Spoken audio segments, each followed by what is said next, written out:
We're going to call to order. So we'd like to welcome all members and guests to the January 13th, 2026 Council and Committee meeting. I will remind everyone that our meetings are web streamed and televised. Now, please ensure that your phones and cups are in silent mode. For those attending virtually, please mute yourself when not speaking. When called upon to speak, please turn on your camera and unmute yourself. For staff in attendance, please use the Microsoft Teams raise hand feature to be called upon and remove it after speaking. With that, I call the January 13th, 2026 Council and Committee meeting to order. All members are present except for Mayor Martin, and she's on her way. So, number one, disclosure of pecuniary interest. Are there any declarations of pecuniary interest? Seeing none, that's great. So committee has the agenda before them. We have one change to the agenda to move item 8.4.1, waste update, medical exemption policy, condominium corporation collection and social housing, PW 25026, to be the first staff report presented. Are there any other additions or changes to the agenda? Okay, seeing none. We now need 2/3 vote to allow changes. May I have a motion to amend the agenda as presented? Moved by Councillor Huffman, seconded by Councillor Brunton. All in favor? That is carried. Okay, so may I have a motion to approve the agenda as amended? Councillor Michele and Councillor Huffman again. Yep, very good. All those in favor? Thank you. So early closed session, we have none today. We have one consent item today. It is the Homelessness Services and Response Information Bulletin. May I have is there any? Yep, Councillor Huffman. Thank you, Chair. I do have a question about that, and just wondering if staff would be able to answer a question, and that is basically what the vacancy numbers are like with the Star Motel. Is there someone can? Yep. Oh, Heidi's got it. Thank you, Mr. Chair. Through you to Councillor Huffman, we'll have to reach out to staff and we'll try to get an answer this afternoon, but otherwise we'll follow up with an email. Very good. Thank you, Councillor Huffman. Councillor Duthie. Thank you, Councillor or Deputy Mayor Very. I just want to ask a question also of staff. I think to like I'm not sure, I'm going to say maybe park staff. With the encampments that are along the trails, etc., often there is a large amount of refuse that comes with that and is left behind. And I guess my question, I've seen some images recently of, I want to say it's a section of the Lynn Valley Trail that are fairly troublesome. Do we monitor that? I mean, I understand that homelessness staff are visiting the encampments. Does that then get passed along in terms of a workflow or a work order to someone to clean that up?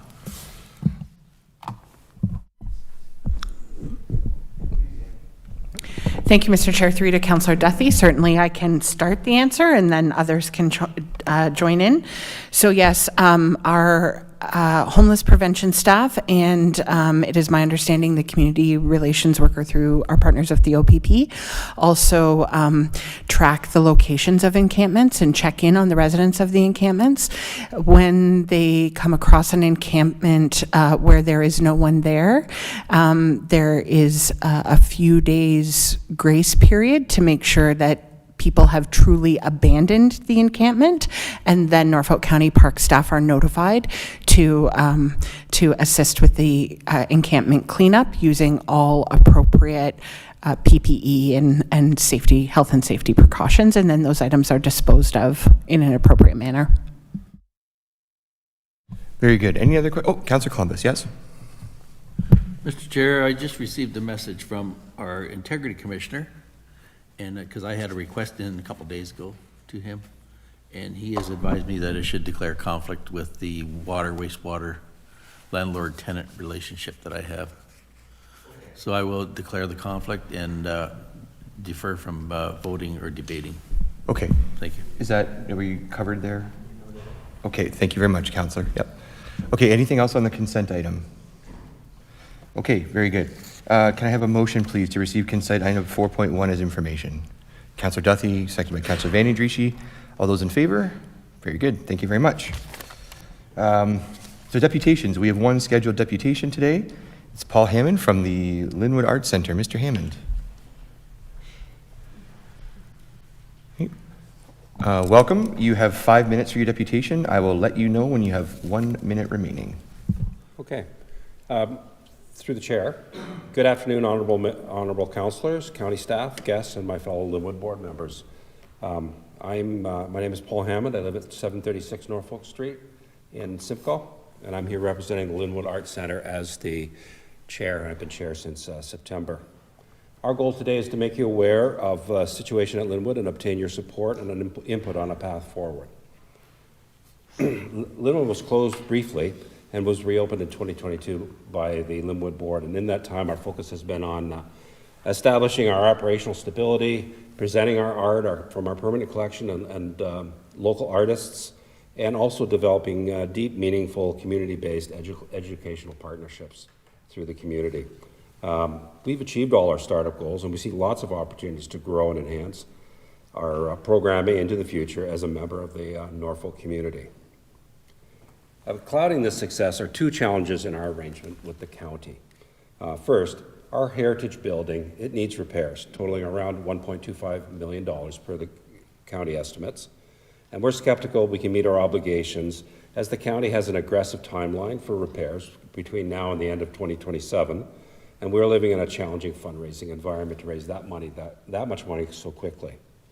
Second, in discussions with staff, we've learned that our current assistance provided by Norfolk County to Linwood is ending at the end of 2028, and I know that was by plan per the agreement. So we've sort of come to the realization that status quo under our current agreement is not really sustainable. And we've spent the last 6 months proactively exploring other options. We've come down to two that we'd like to review with council and provide and get your input so we can fill in and get the final details and make a quick decision, hopefully, going forward. So first, we've been working with Norfolk County staff on the potential relocation of Linwood Arts into the Eva Brooke Donnelly home. The concept would be we would take over the original home, which is for the most part empty, and then share some exhibition and storage space and some common areas.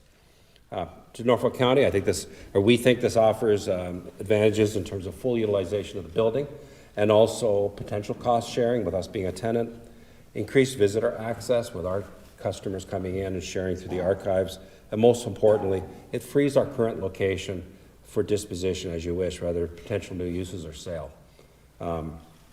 To Linwood Arts, this gives us the potential to get our operating costs under control and also eliminates the capital costs. It improves visibility being on the main street, and I think overall it has the potential for long-term location and financial viability.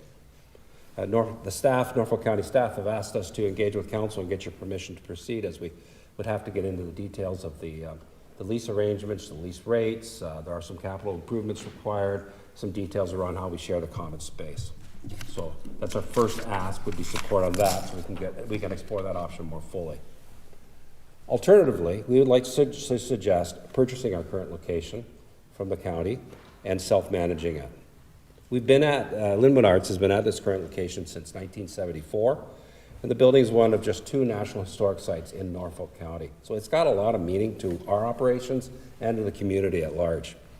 So the idea would be we would purchase the building, and Norfolk County would provide some level of ongoing operational support to be figured out and discussed. We believe there's some significant advantage to Norfolk. First, it removes the costly building from your portfolio. It removes all your future obligations for capital improvements and operating expenses, and eliminates any potential political risks of having a building of such stature going into no use or sitting empty, or going into some other wrong use. And so that overall maintains goodwill with the community while ensuring an appropriate usage of this great National Historic building. It has advantages for Linwood, of course, too. We are currently there. We get to stay there. It gives us space to continue all of our current program and exhibits, and it gives us space to grow.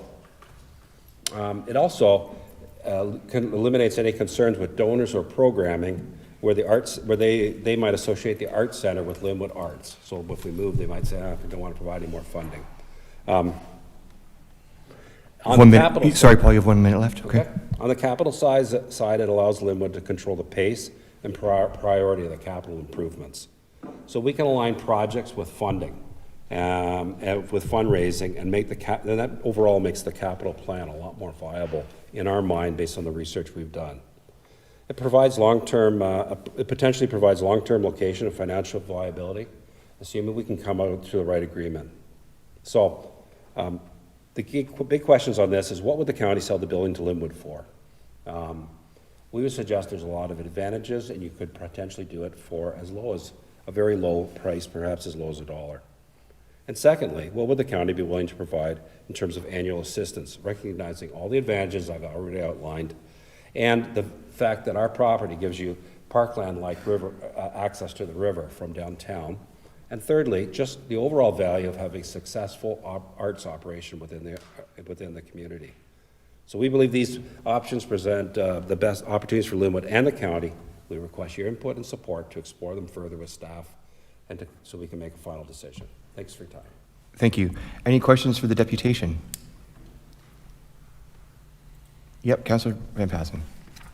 Yes, thank you, Mr. Chairman. When you talk about the purchase of the property, would you be agreeable to look at purchasing just if we severed just the building and kept the parkland, was that an option that you'd also look at? I think we're open to ideas. Anything, okay. Thank you. Councillor Columbus. Thank you, Mr. Chair. With the thought that you had mentioned the dollar, have you thought about a business plan going forward if you could pick it up for $1? If we were to. So we have, over the last few months, we didn't want to go into this blindly. We have built out a fairly detailed capital plan, working with a contractor who volunteered his time, and he's brought in multiple subcontractors and a mechanical engineer. So we have a reasonable cost, a reasonable impression now, much more better than we had before in terms of the urgency of the improvements and the general costs of the improvements. So I would say we have a good first start on a 5-year plan. Thank you. Councillor Vanerducci. Thank you, Mr. Chair. And thank you for the presentation. A question to staff. This probably would be a more appropriate, somewhere more appropriate than at council here, to have an ongoing meeting. Is that possible to be set up? Please, CAO. Yep. Sorry, Councillor Banadrushi, could you be a little more specific with your question? Oh, thank you. I just don't feel this is the right venue for a discussion of options. I think it should be done in a different setting. So I was wondering if that could be accommodated. So through you, Mr. Chair, I would suggest that if council has the appetite, that council direct staff to negotiate with the deputation and Linwood and come back to council with some recommendations on how to proceed. I would ask that council perhaps put a time limit on that. We've been having some ongoing discussions with the group for quite some time now, and as the deputation did say, there is some urgency in the capital repairs that we would rather move forward if we're going to continue and own the building. But if there is an alternative on the table that we can arrive at for council's consideration, then we can sort of further explore that timeline and what that means. Please, yep. If you could recommend a timeline, when would you anticipate being able to do that? Like I myself couldn't pick a time out of the air here, but.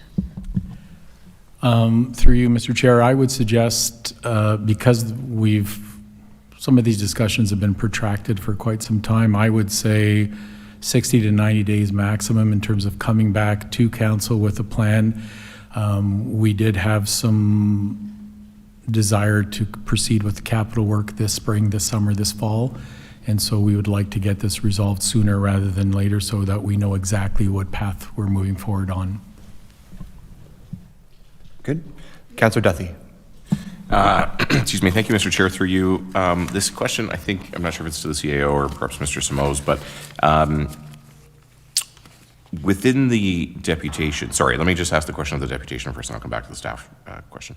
So in the material that you provided, and thank you for being here and sharing your thoughts and things like that, There's a comment in here about the current lease agreement suggesting that you would have first right of refusal to acquire the building for $288, which I would suggest is likely quite low based on the size, et cetera, of the building. What does your group sort of think of that? That's a pretty low threshold on that property. Would you be able to make that work? Well, I mean, I think that is a reasonable price, to be honest, but we also recognize as a nonprofit, there are challenges in acquiring that much funding or obtaining a mortgage, so which is why we suggested a lower amount considering the advantages. I think the concern I would have as a person living in Norfolk County is what happens to that building if we were to vacate it and move to the archive building, or if we just didn't continue to stay there. And I don't know what you have, if any, plans regarding that. Thank you. So then my question to staff, and Mr. Chair, you can tell me if I'm right or wrong here, but I'm curious if we've had that building assessed recently, if we know what it's actually worth. I'm going to throw that over to, is Michael around? Oh, is that Bill? Michael's online. Michael, can you help us out here, please? There he is.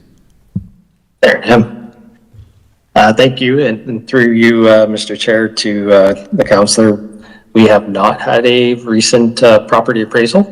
That being said, we've had some, obviously some building condition assessments that would feed into that property appraisal, but we have not had it formally appraised recently.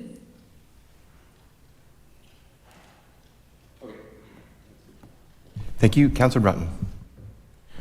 Thank you, Mr. Chairman. My question, I guess, to Mr. Hammond.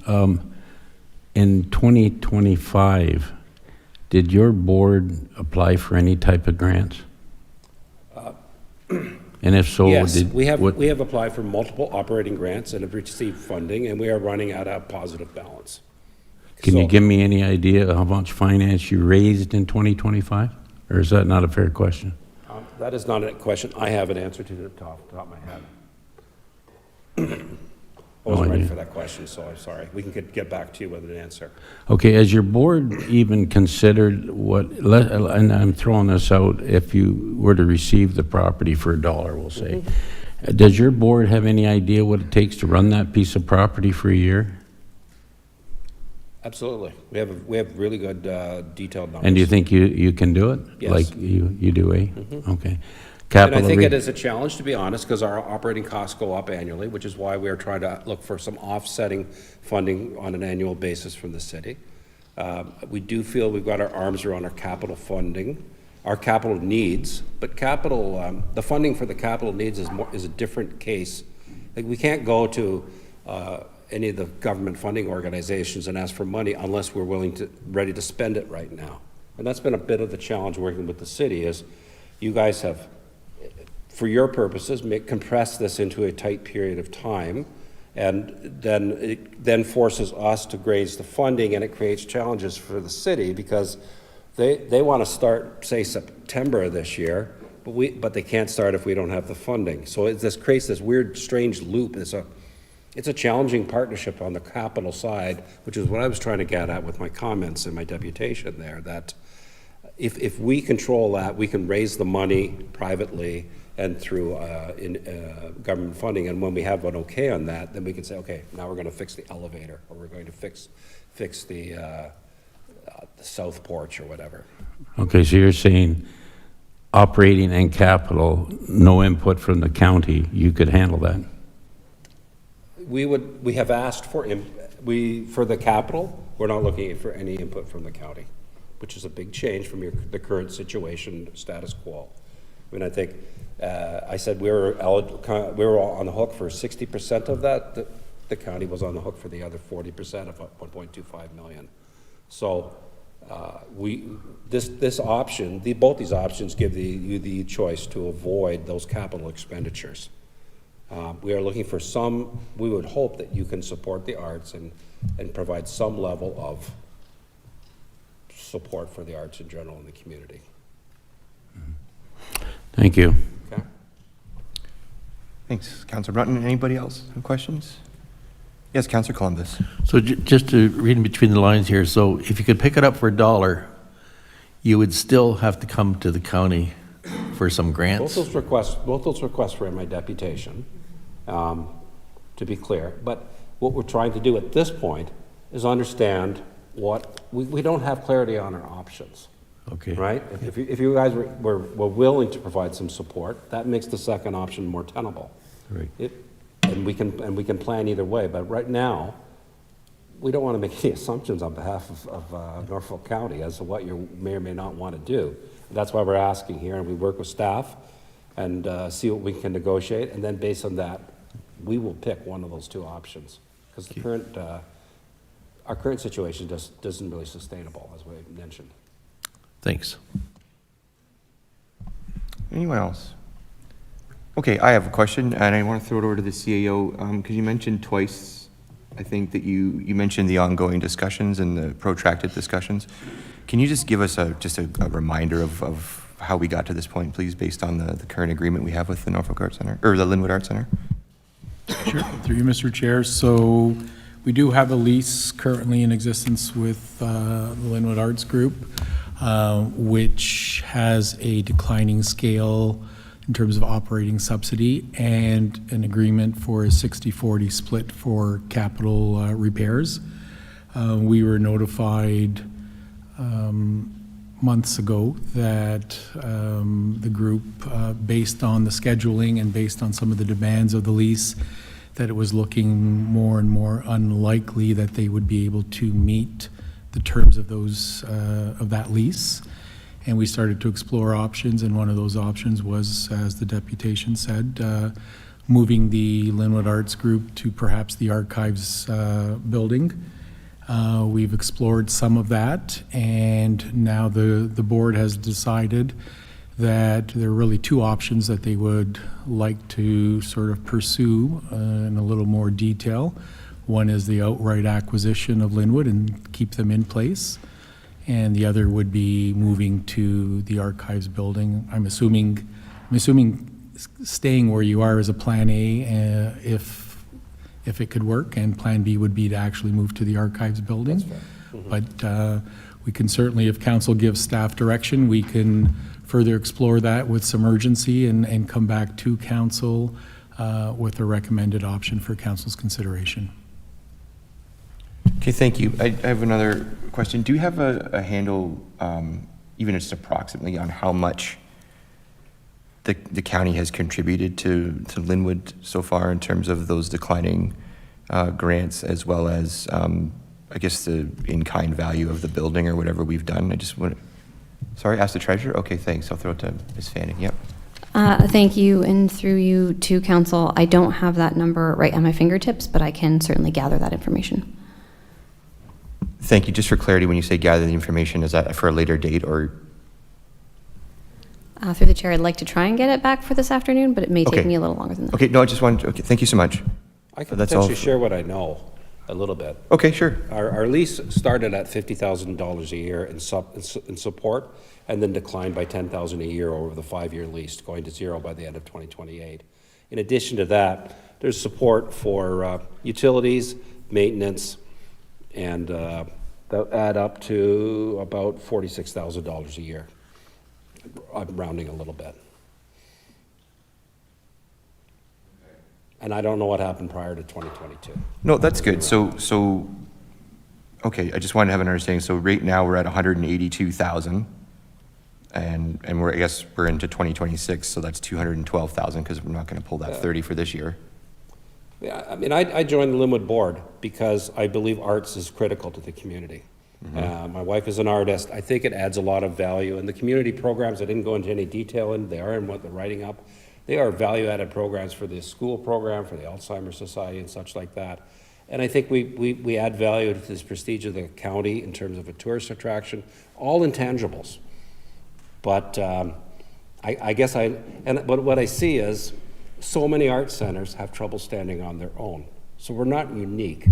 I looked at Art Gallery of Ontario, significant funding from Toronto Municipality and from Government Ontario and such like that. These things, It's a big, I imagine there's some who are fully self, I mean, Glenhurst up in Brantford, I know gets $50,000 a year in terms of support. So I think if you want to run it fully as a business, then you don't do it because it's a cost, right? But it's also a value add to the community that I can't put a tangible value on. Yeah, and I appreciate that. I'm just trying to get the numbers down because those are just, I mean, you must agree that is a consideration. That's all I'm trying to get at, is to make sure. Because I mean, so by the end of 2026, if we've got 200, we, Norfolk County as a corporation, have 258,000 into it, and you're asking to buy it for 288, that's just something that we have to look at. That's all I'm kind of getting at here. So, okay, then I guess, what do we do? Does anybody want to make a motion on how we go to the next steps? Yeah, Councillor Van Driesche? We need a motion to receive this first. Okay, we can do that first, sure. Okay, so can I motion, you're going to move to Sure, I'll receive? make that Okay. motion. All right, seconded by Councillor Michelli. All those in favor receive it? Thank you very much. Okay, is there any direction? I'd like to see that we have a motion to direct staff to further this conversation and bring it back to council within 60 to 90 days. Okay, is there a seconder for that? Are you? I would second that, but I would specifically want the report back for CNC in March. Okay. Is that, I'm going to throw it back to staff just 1 second. So we have a seconder, as long as on that condition. So I guess before we acknowledge the seconder, is that doable? Through you, Mr. Chair, it's certainly doable for us to bring back an update in March. Hopefully, it will be with sort of parameters of an agreement. If not, we can certainly come back and say where we're at, but it is doable. Okay, so we have a mover and a seconder on that then. Any discussion on that motion? Councillor Duthie. Thank you, Mr. Chair. I support the motion. I would just like to know what the value of the property is. Okay, so that'll be part of the report, I'm sure. And I suppose any further financial updates, okay, thanks, Ms. Fanning saying yes. Any other discussion? Okay, then I'll call the question. All those in favor? Any opposed? Very good, thank you very much. Thank you all for your time. All right, clipping along. We have no presentations today, so we'll get into staff reports. We have Public Works 8.4.1, Waste Update, Medical Exemption Policy, Condominium Corporation Collection, and Social Housing Collection, PW 25026. I'm going to throw it to Marissa Bokla, our Supervisor of Waste Management. Could you introduce the report? Where are you, Marissa? Coming in from the boardroom. Okay. That ended wrapped up a little quickly. The time management in this place, I'll tell you.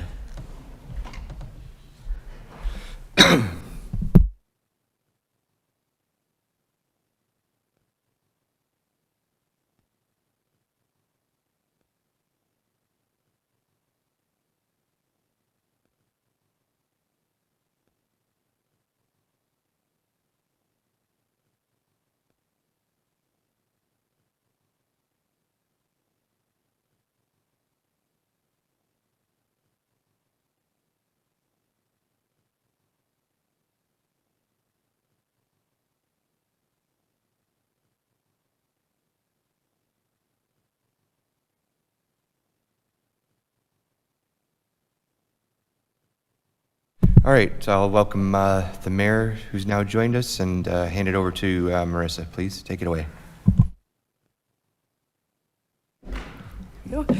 Through the chair to Mayor Martin and members of council. So report PW 2526 provides council with an overview of several policy updates and service recommendations required to support Norfolk County's transition to the new curbside waste collection program scheduled to begin on September 29th of 2026. The new program introduces automated cart collection, weekly organics collection, and bi-weekly garbage collection, all of which necessitate updates to existing waste policies and service eligibility criteria to ensure safe, consistent, and operationally viable collection practices across the county. First is the introduction of a waste collection exemption policy for medical and diaper waste. Under bi-weekly garbage collection, some households generate more waste due to medical needs or multiple children in diapers. The proposed policy allows eligible residents to apply for either a larger garbage cart or an additional cart so they can manage this waste appropriately. This policy formalizes a fair and consistent approach for residents with specialized needs. The second item relates to condominium waste collection. Staff are recommending the continuation of municipal waste collection services to condominium corporations that meet the updated technical guidelines required for automated cart collection. These guidelines are based on safety and operational requirements. Automated collection requires sufficient road width, turning radii, and the ability to service individual driveways without reversing or using common collection points. It should be noted that in the draft technical guidelines, there were 2 errors. The road width conversion to feet was incorrect, and the overhead clearance has been updated to 4.5 meters to align with provincial standards. These items will be corrected in the technical guidelines and will be noted in the meeting minutes. Where condominium corporations meet these standards, county collection would continue. Where they do not meet the standards, municipal collection cannot be provided and private collection would be required. This approach aligns practices used in other municipalities.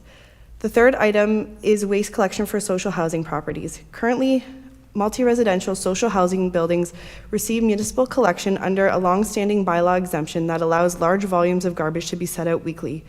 With the shift to automated carts and biweekly garbage collection, this exemption is no longer operationally viable and creates inconsistency with how other multi-residential properties are serviced.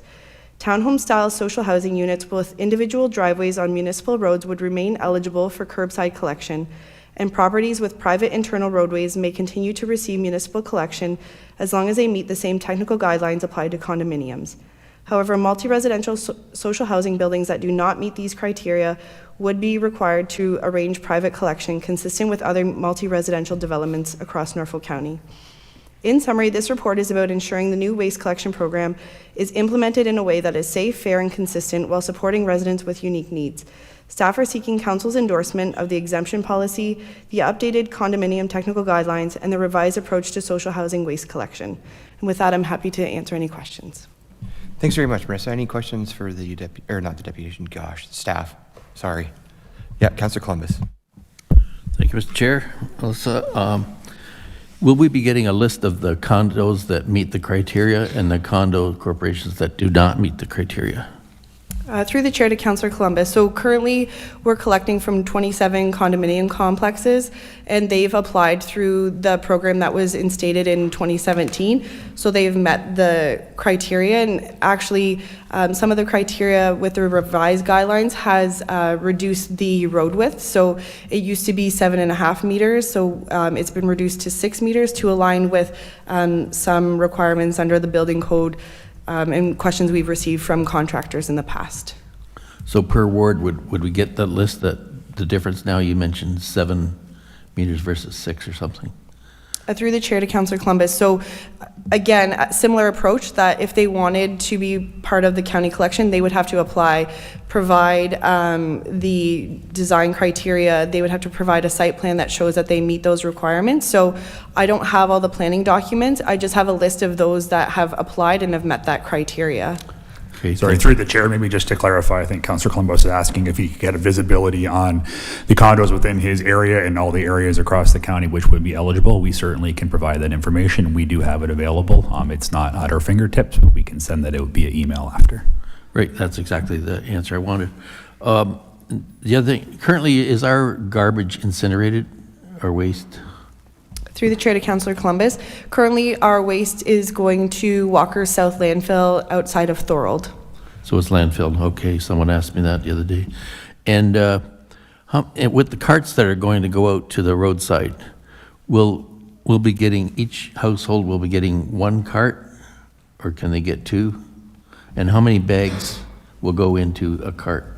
Through the chair to Councillor Columbus, each household will receive a standardized sized cart. It's a 240-liter cart that fits approximately 3 to 4 garbage bags. Okay, thank you very much. I have Councillor Huffman and then Councillor Van Andriessen, please. Thank you, Chair. Very through you to staff. My question is in regards to the multi-unit pickup.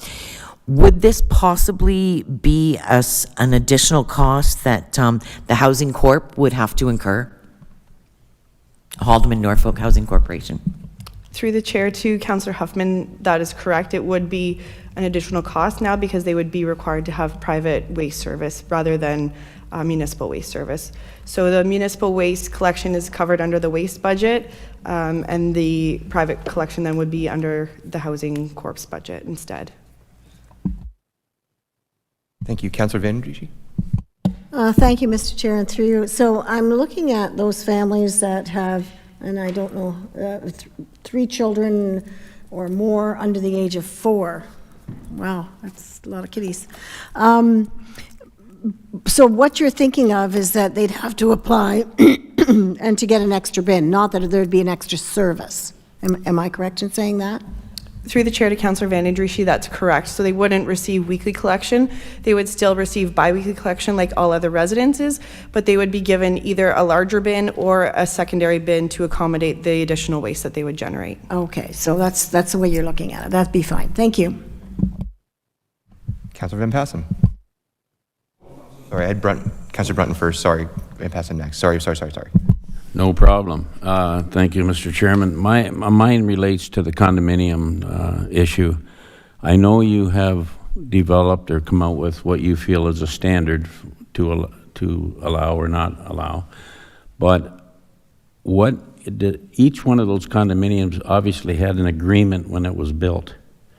And did that come into the picture? Like, my understanding condominiums from day one was they provided their own snow plowing, garbage collection, all those things.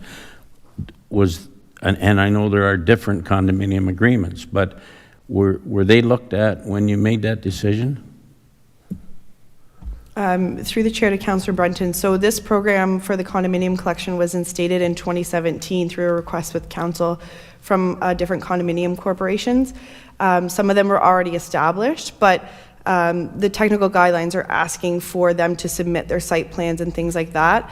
The thought now with these revised technical guidelines is that they would be provided at the planning stage, so that way if they wanted to receive municipal service, they have that option to see what the requirements are.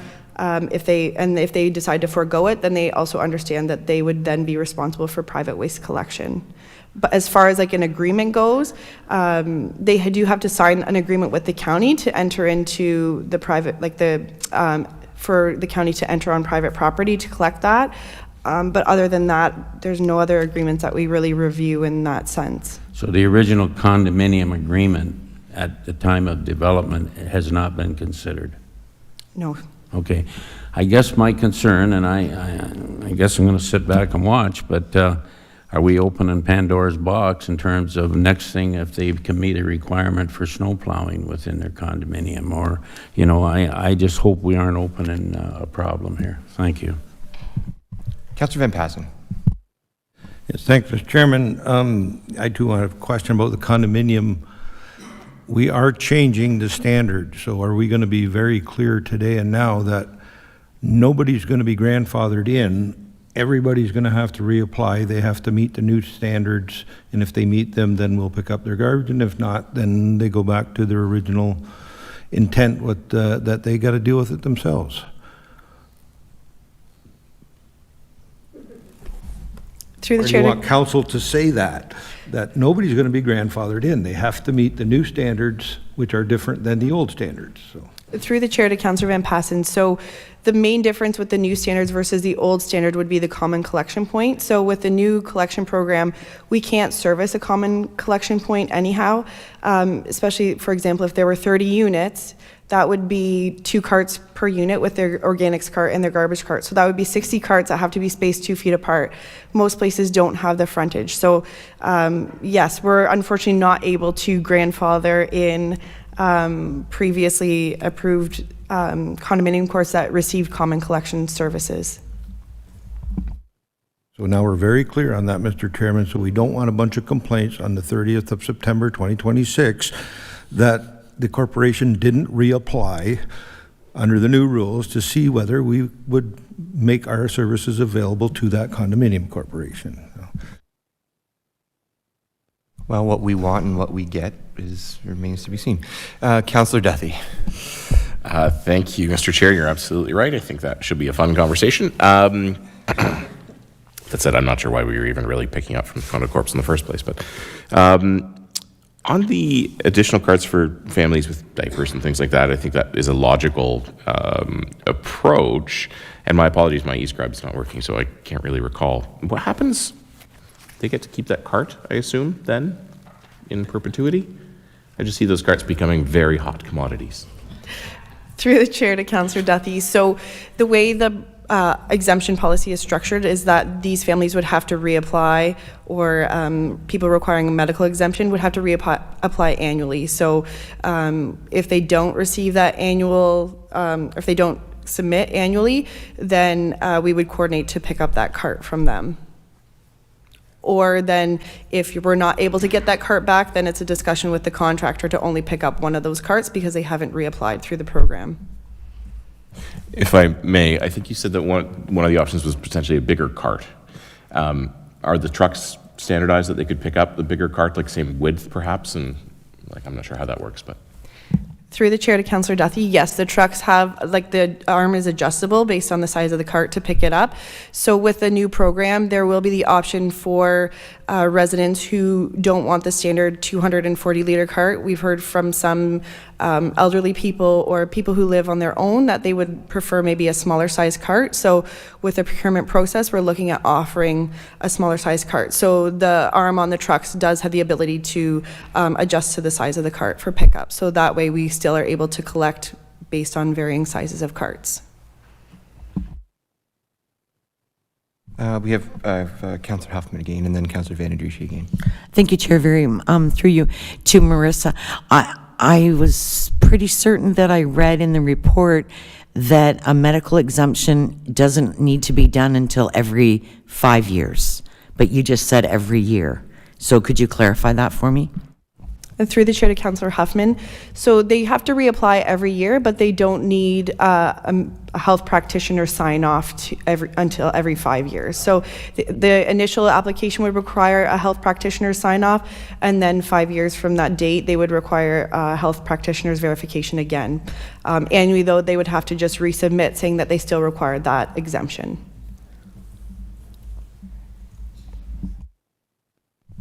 Are we good? Like, I just want to go on because this is, no, it's okay. I just want to make sure you're okay. Yeah.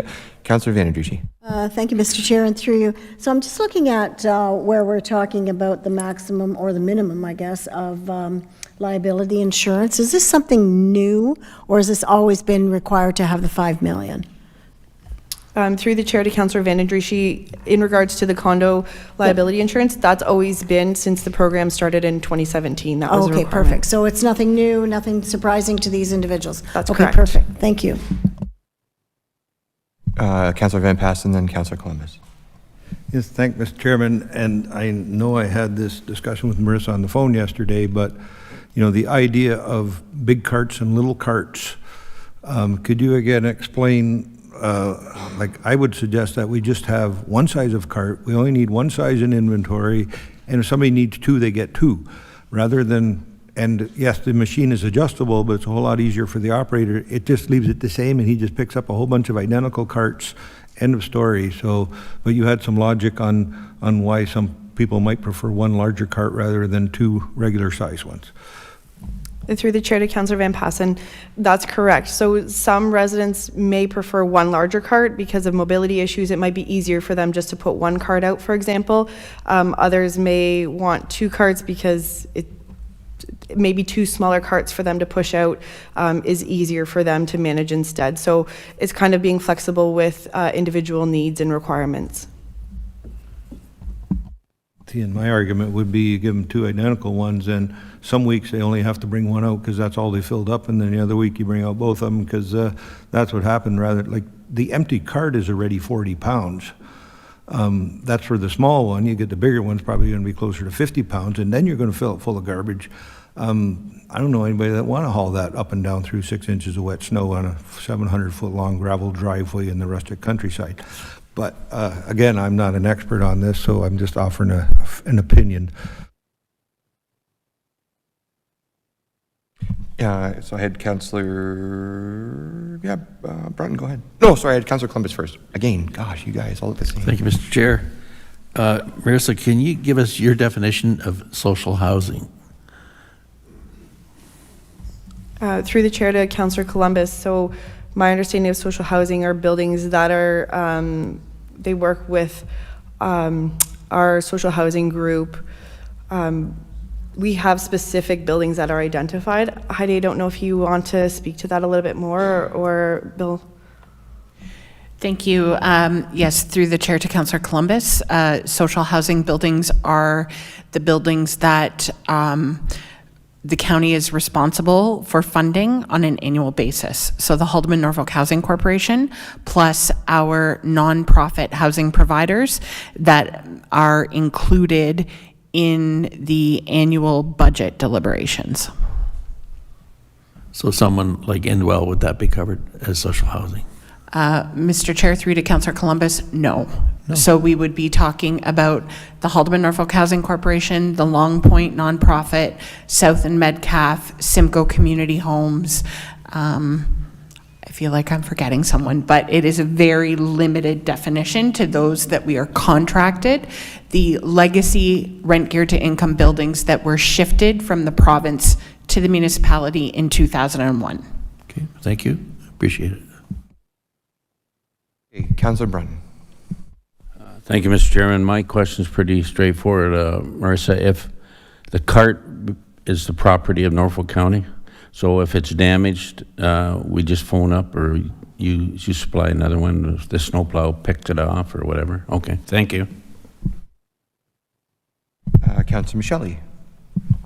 Thank you, Mr. Chair, through you to staff. Marissa, I'm just mulling over Councillor Van Passen's comments about the sizes, the choice of size of cart that we have. I really think we should have one standardized cart size. I'm trying to avoid what I'm maybe anticipating will be a bit of an administrative nightmare for staff and for council. You know, people on the same street, one wanting a small one wanting a big one. Kind of like, I just don't want to take the Goldilocks approach to this, you know. I think if we have one standard cart, it's simple, everybody understands it. I know that, you know, after September 30th, we're going to have still all kinds of questions about a lot of details about our waste program.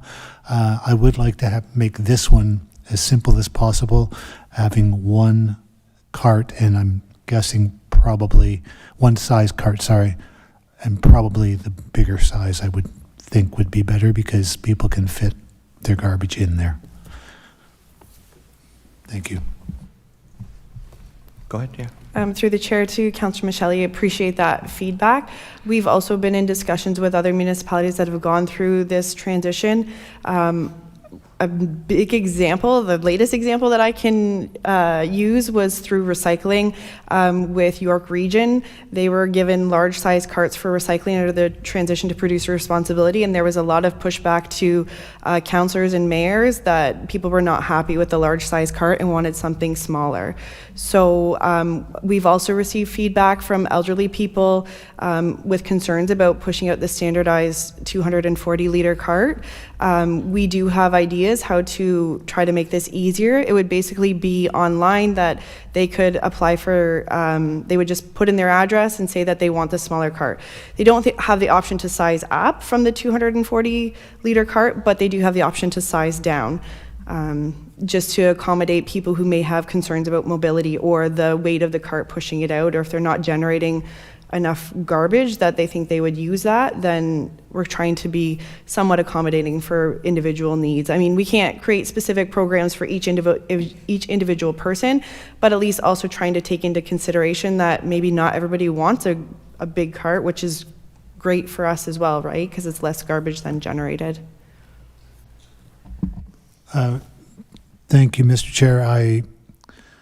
Marissa, I totally trust your judgment on this. I know you've done a lot of homework, so thank you for that. I will hope for the best.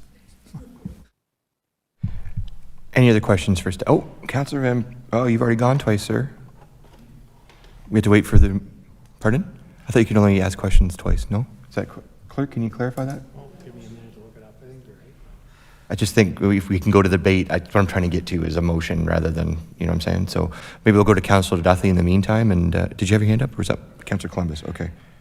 Thanks, Mr. Chairman.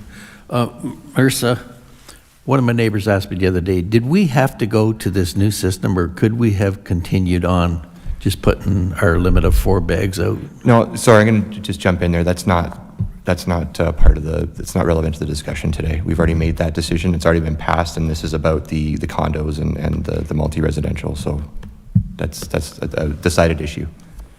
Councillor Van Passen, go ahead while we're still looking. Okay, and cut me off if I'm asking the wrong question too, but this is step 1 to get this part, and then we will also have to redo our actual waste bylaw, and we'll also have to redo our zoning bylaw and make some adjustment to that as well. Is that correct? Because you can't put these empty bins in your front yard. I don't know about the side yard. All these little things that there's a lot more pieces of the puzzle than just saying we're going to change, right? Through the chair to Councillor Van Passen, so that's correct. We will have to update the waste collection or the waste management bylaw. Through other municipal examples that we've looked at, they do have placement of carts in the waste bylaw as to where you can place the carts. So we could put that in the waste bylaw, so that way we're not interfering with the zoning bylaw. Very good. Okay, so the clerk has confirmed that, yeah, that's only 2 questions. So Councillor Duthie and Councillor Michelle and the mayor have goes left, and otherwise we need a motion. So if you have a question, go ahead, Councillor Duthie. It's more of an operational question, but I'll ask it anyway. Why not? To staff, so thank you, Mr. Chair. Through you, when is the waste bylaw coming back? And through the chair to Councillor Duthie, that will be coming within the next couple months. Perfect. I'm happy to move the staff report at some point, Mr. Chair, when you're ready. Thank you. Seconder for the staff report as presented. Sorry? Councillor Van der Dussche, very good. Okay, any debate? Okay, seeing none, I'll call the vote. All those in favor? And opposed? 1. Councillor Columbus. Okay, thank you. Then it passes. Thank you very much. Thank you, Marissa. I'm going to move on to, where are we?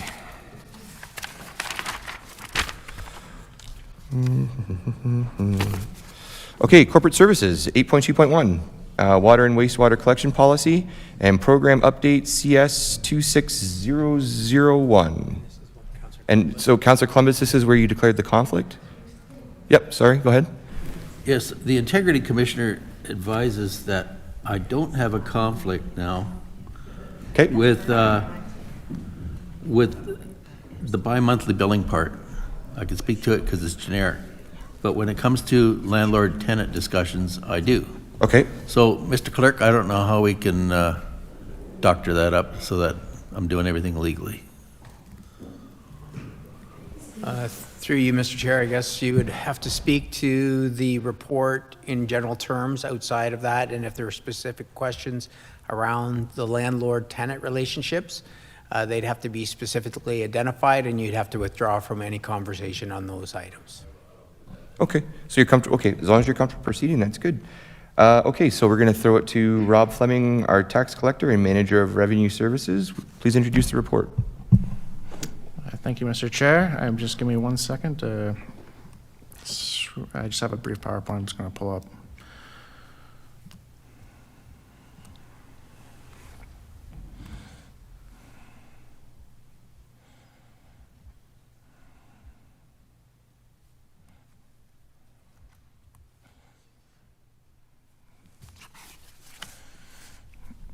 Actually, good afternoon, everyone. Thank you very much, Mr. Chair Very and members of the committee. I'm happy to be here today to walk everyone through our water and wastewater collection policy and the associated report.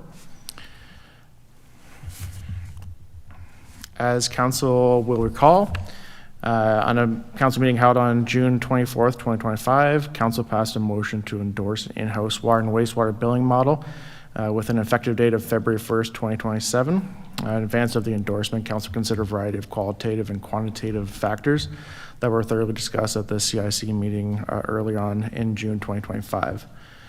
Through council's endorsement, we're tasked with reviewing options that would generate further efficiencies in the billing processes going forward as well. One of the first steps that staff identified as part of the transition to in-house water and wastewater billing model is to develop a water and wastewater collection policy. This collection policy will define many of the billing parameters required for implementation of a successful program. As such, we are presenting today to seek Council's endorsement of the updated policy, again with an effective date of February 1st, 2027. The goal of this policy is to provide clarification on billing parameters that are going to be utilized by the county on a go-forward basis, to provide improved transparency and understanding to the public on collection stages, as well as to form the basis of future procedure development and communication plans to be utilized by staff. Through my remarks this afternoon, I will be providing some highlights in terms of some of the changes that we're anticipating proposing as through this policy.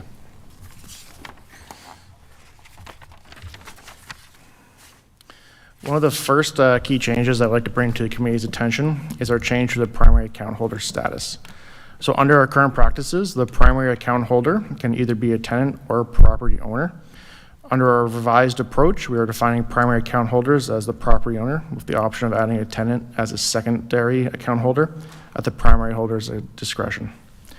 As such, the definitions contained within the policy have been updated to reflect this change. By aligning property owner with the primary account holder, it will create greater efficiencies within our operations, as both the utility and property tax accounts will be updated at the same time and reflective of ownership on title. As indicated, tenants can still be added as secondary account holders at the discretion of the primary account holder, and will have full access to all account data, including payment options as well. One of the primary goals with policy is to increase transparency with property owners. With tenanted properties, property owners will now be able to proactively engage with tenants if their accounts fall into arrears. Property owners will also receive notifications regarding account status changes, or if the accounts become in arrears, they'll receive those notifications much earlier in the process, which will again enhance transparency through our proposed policy. I would like to next bring to committee's attention some of the billing and payment enhancements that are being proposed as part of the revised updated policy. Under this policy, staff are proposing a bi-monthly billing cycle, which deviates from our current practice of a monthly basis. The intent of this change further aligns with Council's desire to seek further efficiencies within our billing processes. Moving to a bi-monthly approach will provide cost savings related to printing and mailing, and will create further administrative efficiencies, which will allow staff to focus on enhanced customer service within the utility base. Staff will also be placing a strong emphasis on e-billing for water and wastewater, and will further increase the amount of savings anticipated by reducing printing and mailing costs, and will further assist with creating enhanced customer experience, as they will be able to access account information online. As part of the transition, staff are also proposing a paper bill surcharge, which will ensure that the county will recover the costs spent on processing paper bills from those that are receiving the service. It's important to note that e-billing will be achieved through the same system that we're using for property taxation, which will again create greater efficiencies for residents trying to access their account information. Staff recognize that customers may feel financial pressure from a bi-monthly billing cycle due to less frequent and therefore higher bill amounts. To mitigate this, the county, through this policy, will be offering an equal billing pre-authorized payment option. This option represents an enhanced level of service over what is currently available. An equal billing option will provide consistency and predictable payments each month, which staff are confident will alleviate any concerns with a transition to a bi-monthly billing approach. Through consultation with other departments, specifically our environmental services group, it was identified that one of the primary methods or means that individuals can determine if they have leaks within their system and their house is through higher consumption bills. And obviously going to a bi-monthly approach, that's something that won't necessarily be as effective as a monthly.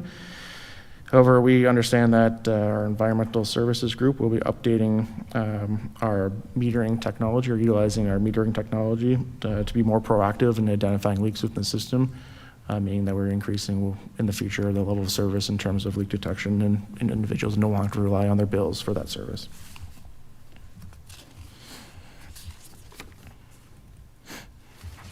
As part of this policy, staff are looking to better define arrears collection processes. Many of the reminder notices that residents will receive will be consistent with current practices. However, other changes with the changes to the primary account holder, coupled with the secondary account holders being added to accounts at the option of the primary, more people will receive notices as part of this process, both the primary and secondary account holders, meaning that the hope would be that in the instances of tenanted properties, property owners would be more proactive, would be able to more proactively manage their tenant arrears before it becomes a collection issue for them. The table indicates fees that staff are looking to propose, or estimated fees at this point, for the various collection stages, particularly the 6 through 45-day reminder notices. These fees are, again, estimates only at this point. We haven't finalized those, but once finalized, they'll be incorporated into the 2027 user fee bylaw. We are continuing with the principle that those that are receiving a service and who require their reminder notices should have to pay for those services as well, as opposed to the entire user base overall. Many of these reminder notices are similar to what we have today with our existing service provider. However, we're defining them more clearly within our policy. As part of this report as well, I just wanted to take an opportunity to provide committee with an update on our status of the implementation to in-house system.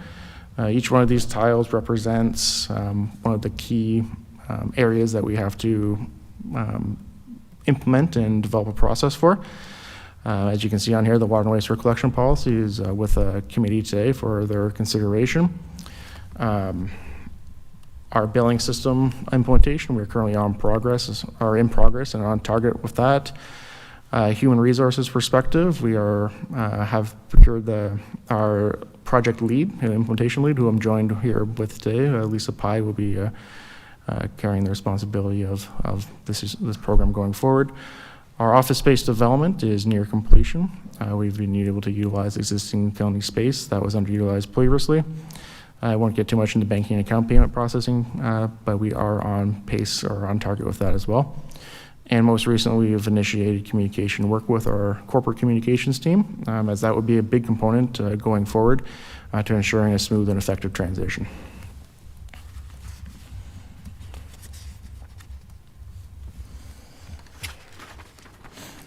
To conclude, I would just like to highlight that staff are progressing well through the transition. The decisions that will be presented in this policy will form a key component of the implementation going forward and how we establish all of our procedures and processes. We remain confident in the strategy and the timelines for implementation, and we remain on budget and are looking forward to realize some of the program benefits of bringing this service in-house. That concludes my remarks, and we are available for questions. Very good. Mayor Martin. Thanks, Mr. Chair. Through you to staff, my only question is around the late payments. So my first question is, why 6 days? Why not 7? Why not 5 business days? Like, why 6? 6 days, through the chair, 6 days aligns with our current practice.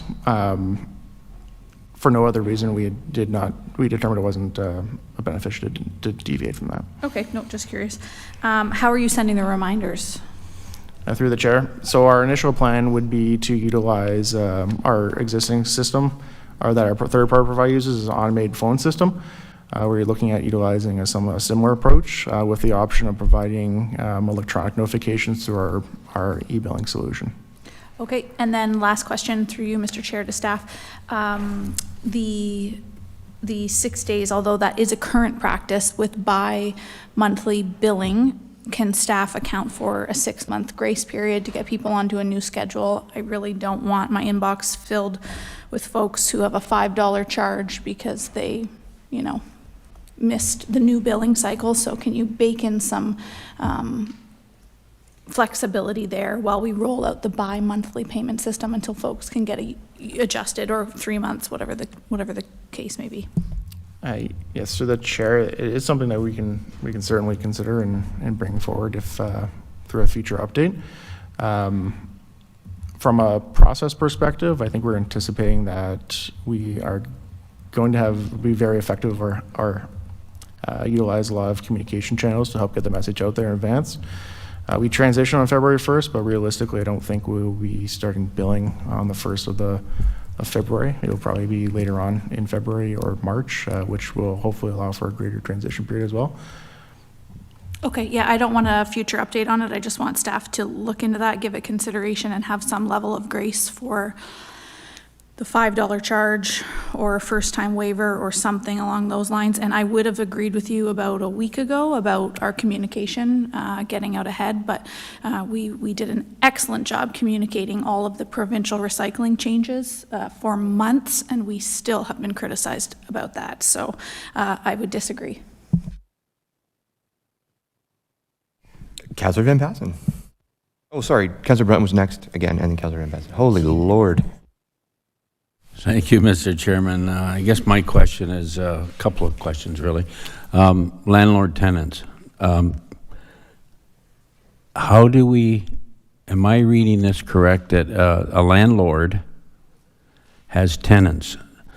Some of the tenants pay their own bills. Other bills go through the landlord, okay? Can the landlord see the tenant bills? Are you saying now that we can be registered or somehow, if you're the landlord, be registered on the tenant's bills so he can check to make sure they're paid? Is that going to be included? I read that in the report. Can you explain that to me a little more clear? Yeah, through the chair. So under our current practices, you're correct that both an account could be in a tenant or landlord's name. Right now, for example, if there's a water account that's in a tenant's name, right, the primary account holder, or the property owner would require permission from the tenant to access their account information, the water account information. That's an option that's currently available. It's not well utilized. The goal with this would be to flip that around, in essence, where the property owner will be the primary and they can add a tenant as a secondary. But the tenant still pays the bill.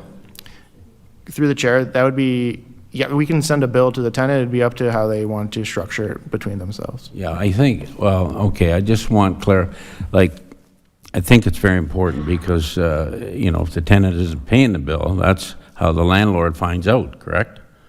I'm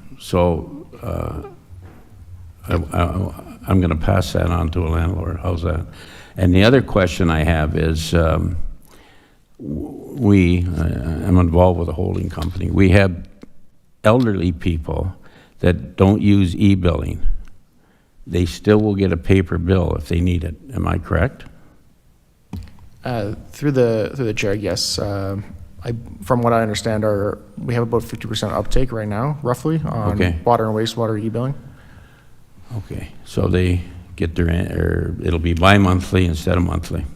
Correct. Okay, thank you. Councillor Michelli. Sorry, Councillor Van Passen, then Michelli. I see the hand and I go, squirrel, but I've got a list, so please, Councillor Van Passen. Thank you, Mr. Chairman.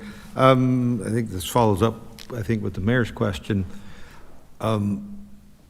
If we send out a bill or a notice on the 6th day that costs $5, can we set it up so that that's not added to the bill until the next bi-monthly bill comes in? Because otherwise, you know, I paid it on the 5th, I got a notice on the 6th, now I'm charged $5. Well, now I'm $5 short, so I'm in arrears when the new bill comes out. If you just set it up so any of those extra charges don't get added until after the regular bill, that might make things a lot easier.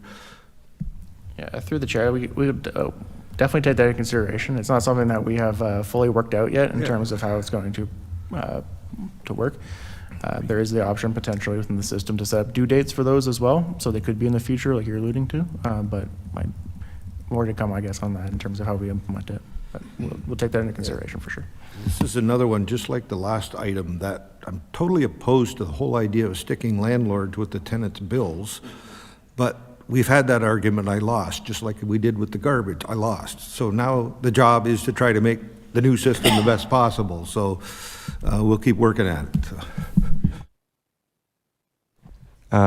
Yeah, I got my list right by the button now. Thanks, Councillor Van Passen is pointing to Councillor Michelli, but I put my list right by the button. So Councillor Michelli, please. Thank you, Mr. Chair. I guess just pursuant to both of the previous comments, but Councillor Brunton was asking about, elderly people and choosing paper billing. So I'm just wondering how we arrived at a $5 charge for paper billing. Does that actually cover the entire cost, or does that cover part of it, or does it cover well more than the cost? Because I'm sure that we are going to get a few comments from some elderly people that are saying, I'm already got the highest water rates in Ontario, and now I have to pay for a piece of paper. Just wondering how much we're saving. Yeah, through the chair, just to clarify, I don't believe it's specified within the report, but the paper bill surcharge would be $2, which was a cost recovery of what it actually cost us to send a bill in the mail. Okay, yes, thank you. I thought I saw it say $5. $2. That sounds much more reasonable to me. Thank you. Councillor Duthie. Thank you, Mr. Chair. Through you, I sort of wanted to pick up on a little bit of what has been discussed already related to the fees. So, for late payments, etc. Is there currently in the water billing system that is handled by the third party, are there fees associated there, and are they equivalent to what we're proposing? Through the chair. So within that table, there are 4 fees that are showing. The only one that is current, which is charged by Norfolk County specifically, is the tax roll fee in the PowerPoint, which was the $50 fee. The other fees are new, which would be newly charged by the county. In the analysis that we did in June, we did not factor those fees into any of those into the break even of it, so they're wholly new on top of what was proposed earlier in June. Okay. And that basically, the fee schedule that you've laid out here is just in line with our current collection policy that we use for property taxes, et cetera?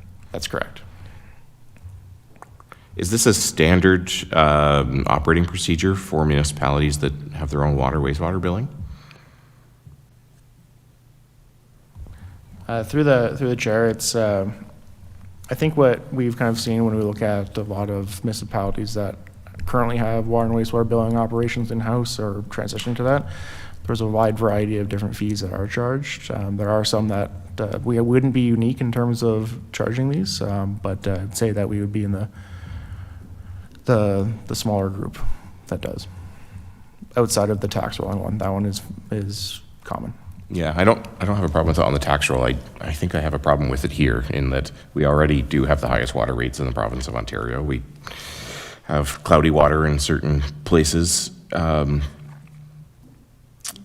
feel like we're going down a path where we're nickeling, diming people on something that's already very expensive at a really difficult time, and then moving to bi-monthly billing where your bills are going to be effectively doubled. So that's what I'm struggling with a little bit. And I realize and appreciate this actually might parlay well, the equal billing. How will that work? So obviously the current provider, they may have some existing experience. How will that work for new construction or new property owners? How will we determine what the equal monthly billing amount would be? Through the chair. So typically with that approach, obviously you're correct. We would require some prior year data for that. For the purposes of an equal billing for new individuals, I think we would rely on our estimates of average residential consumption, which for the most part would be the vast majority of our equal billing individuals that would sign up for that. Councillor Vanadrigi. Thank you, Mr. Chair, and through you. So I'm wondering about the seniors that don't have computers and don't rely on that at all. How are we? Can they phone in and get some sort of exemption and get it? Because adding an extra cost to someone who doesn't have a computer and they're elderly, and as been mentioned, we have one of the highest water rates out there. How can we, in all good faith, discriminate against those seniors?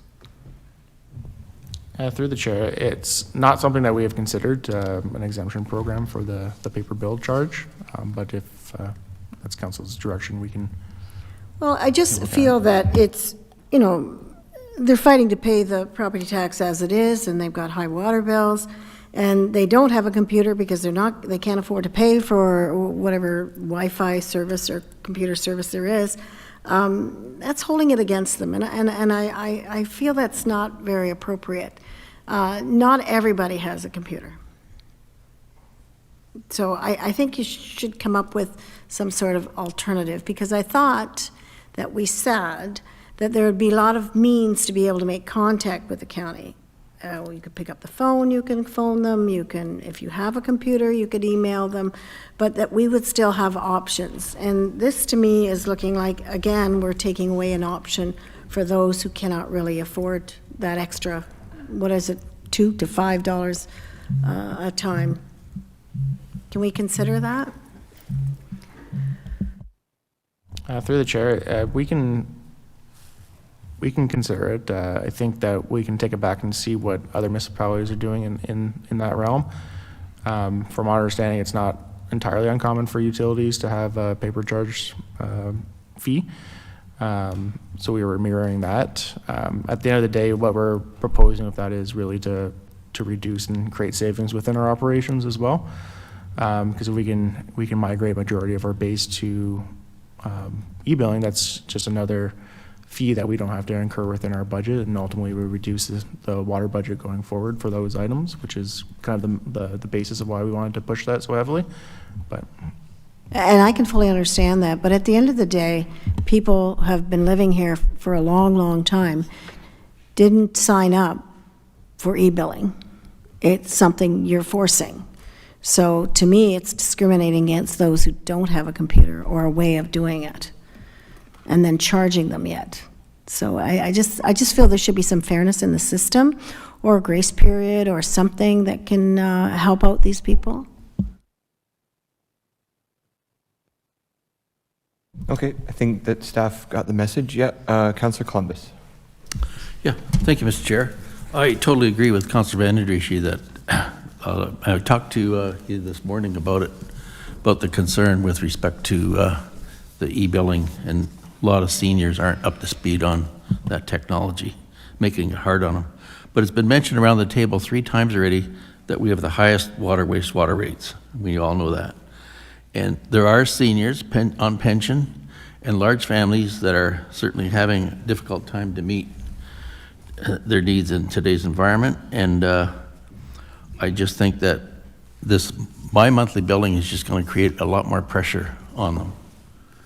And if there's any way that we can go back to the monthly billing is what they're used to, I think I still stand by that.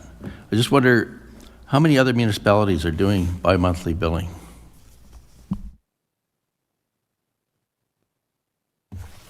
Through the chair, so I'll just address the user fee just quickly, if I may. We are planning to bring back user fees and establish them through our user fee bylaw later this year for 2027. We can have further clarity or clarification in terms of what any program might look like, or what we want to do in terms of that at a later date. So I think we can address that. Now from a alternative billing, I believe that was your question, right, Councillor? How many municipalities are doing bi-monthly billing versus monthly billing? Thank you for reminding me.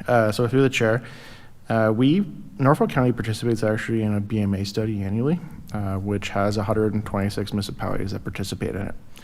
Of the 126 municipalities that participate in the BMA study, 60% of them have a water and wastewater billing frequency that is other than monthly.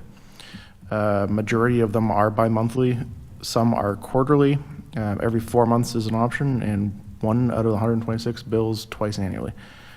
So there is a large range of options on that, but only about 40% are on a monthly basis. I guess it's just that their bills would be a lot less than Norfolk's.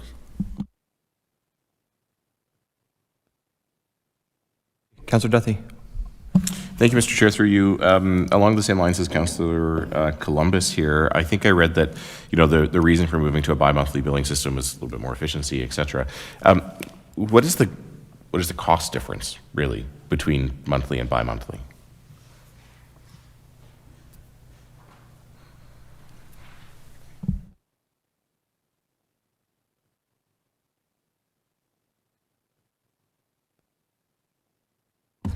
Through the chair. So as part of our analysis that we completed in June, we factored that, based that on monthly billing at that point. We estimated that we would spend about $270,000 on postage and just shy of $20,000 annually on printing for the bills. So if you cut that in half, about $150,000 a year in potential savings.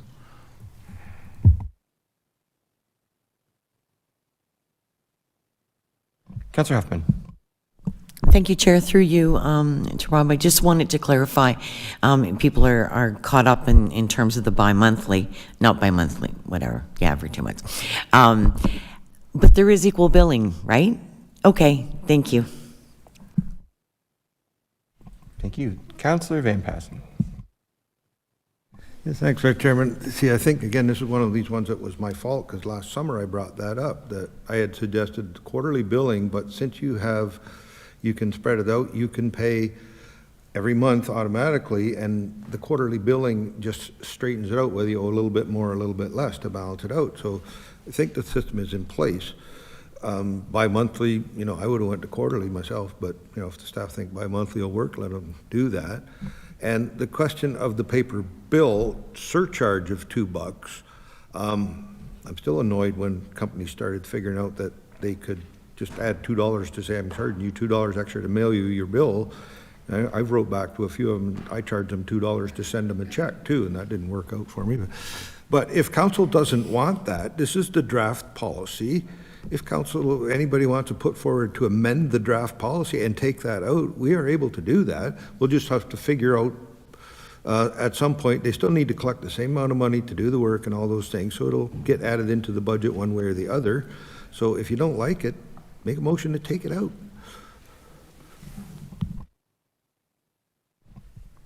Anybody else, or does anyone want to follow Councillor Van Passen's advice and make a motion? Oh, well, let's do it. Councillor Van Andrews is going to make a motion. We love it.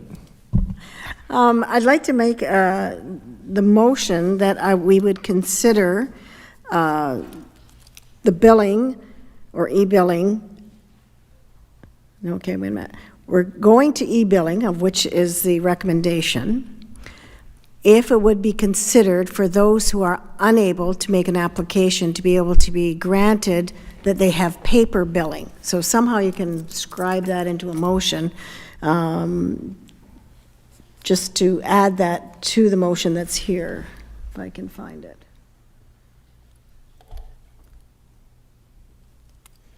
Understood? I understand. Clerk? I think so. He says he thinks so. Seconded by Councilor Michelle, is that what I'm seeing? And, okay, sorry, are you seconding it? And provided, Mr. Chair, that the mover would like to add the removal of the paper surcharge.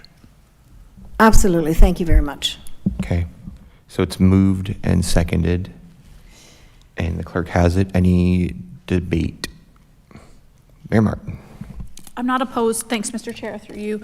I'm not opposed to the idea of paper. I agree it's just a transitional period. It could be something that we introduce temporarily for those who opt in and then work our way over to the phone system only or online only. But I won't be supporting the motion because I'm not going to waive the surcharge and take all the other folks who are paying the high water rates have to subsidize the mail outs to the few folks who can't use the online, in-person, or on-phone system.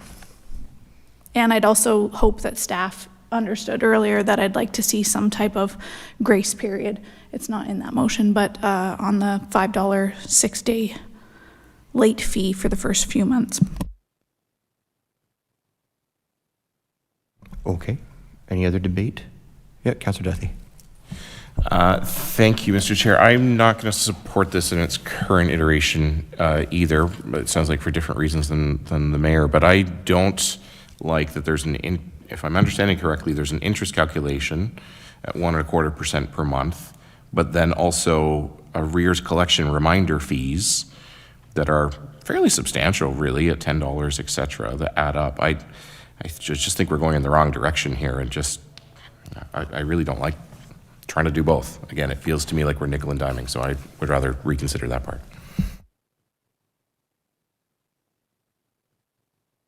Okay, so the clerk's advising me here that we can deal with this motion, and if somebody wants to put a different motion on the floor, if it fails, or even to do a further amendment, yeah, we can do that. So I think maybe we'll do, if there's any more debate on the motion that's on the floor, we'll do that before we call the vote, and then we can talk about what's next. Is there any other debate on the current motion? Actually, can I have it one more time back from the clerk, please, just so we know what we're doing here? Thank you, Mr. Chair. So the motion I have on the floor, as I understand it, is from Councillor Van Andrussi and seconded by Councillor Shelley, that as we transition to e-billing, those who are unable to receive or complete their process electronically continue to receive a paper bill, and the removal of the paper bill surcharge be included. Very good. Yeah. Oh, go ahead, Councillor Duthie. My apologies then. I think I was mistaken. So we're not actually moving forward with the staff recommendation that's in here. We're just simply only voting on Councillor Van Andrussi's piece. Okay, that was my misunderstanding. Thank you. Okay, we're all clear. Is there any more debate on Councillor Van Andrussi's motion here? Okay, seeing none, I'm going to call the question. All those in favor? And opposed? It carries. Any more motions? Councillor Duthie. Thank you, Mr. Chair. So I would move the staff recommendation, almost, with the exception of sorry, let me just go find it. So with the exception of the reminders policy be removed. Okay. Sorry, into the mic, please, clerk. Yeah, sorry, for clarification, is it the remover of the reminders policy or the charge associated The with the charges reminder? associated with the reminders Thank policy. you. Is there a seconder? Councillor Van Passen. Any debate? Absolutely. Thanks, Mr. Chair. Through you to staff, are you able to ballpark a figure on overall waiving that fee under the current system? What does it cost? What would the cost be to Norfolk County ratepayers if we continue with the reminder system? It's obviously an estimate because it's not an in-house system right now, but if we continued with that but didn't charge for it.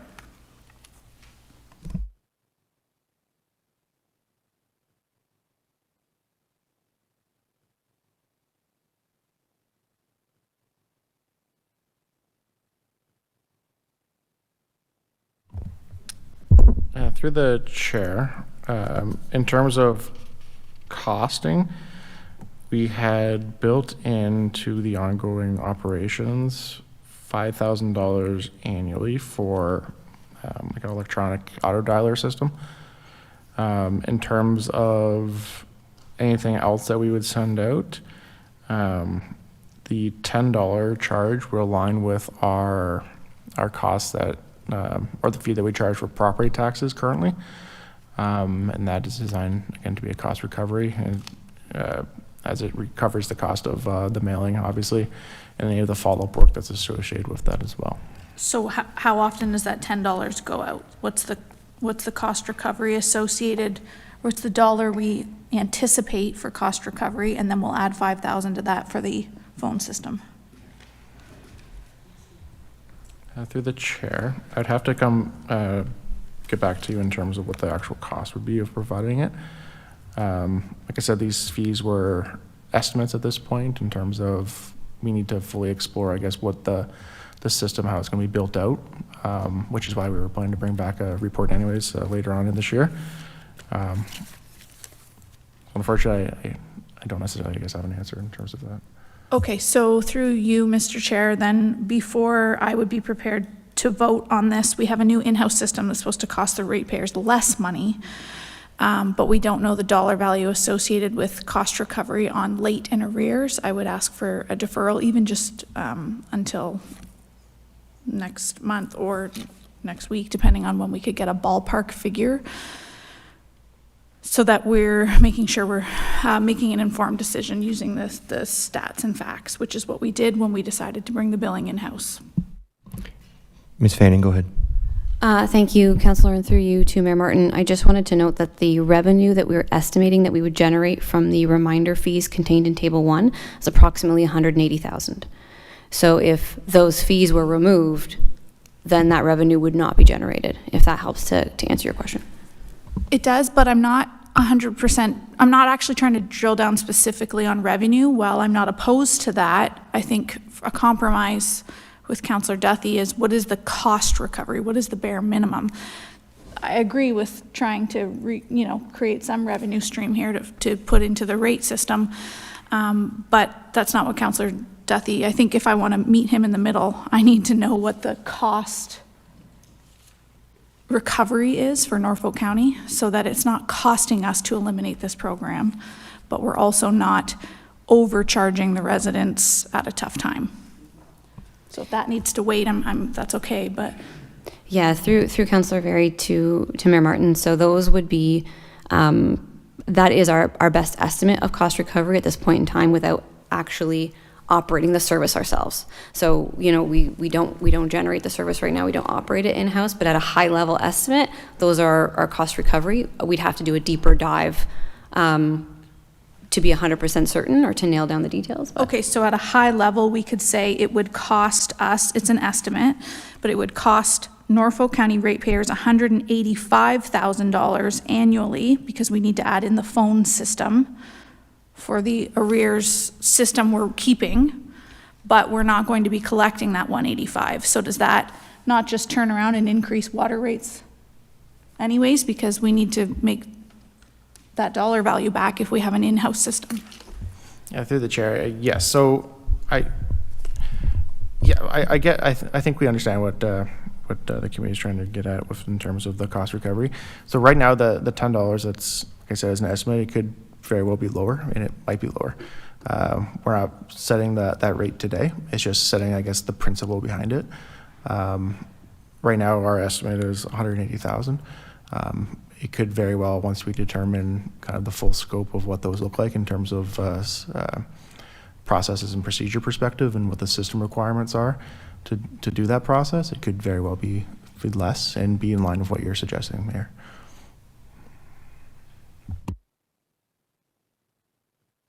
Are we good? Okay. Councillor Broughton.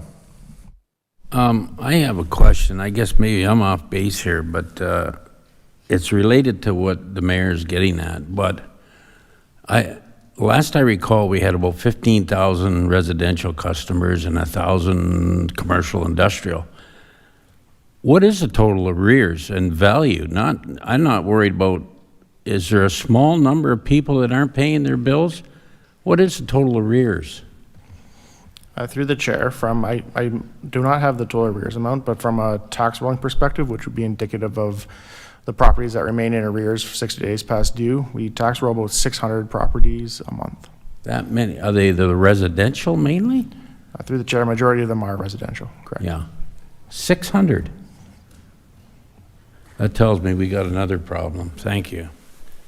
Okay, I'm going to steer this back to the motion that is on the floor. I kind of let it get away there because I wanted to be,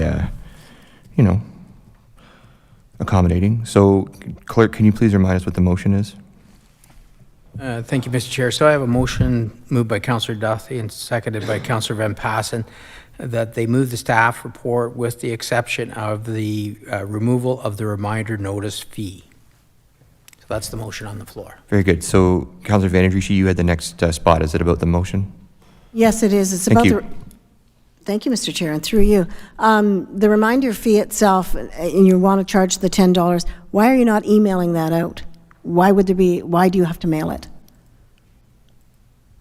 Email it. I mean, for God's sakes, you're emailing a freaking bill. Email that. Like, to me, either you use a system or you don't use the system.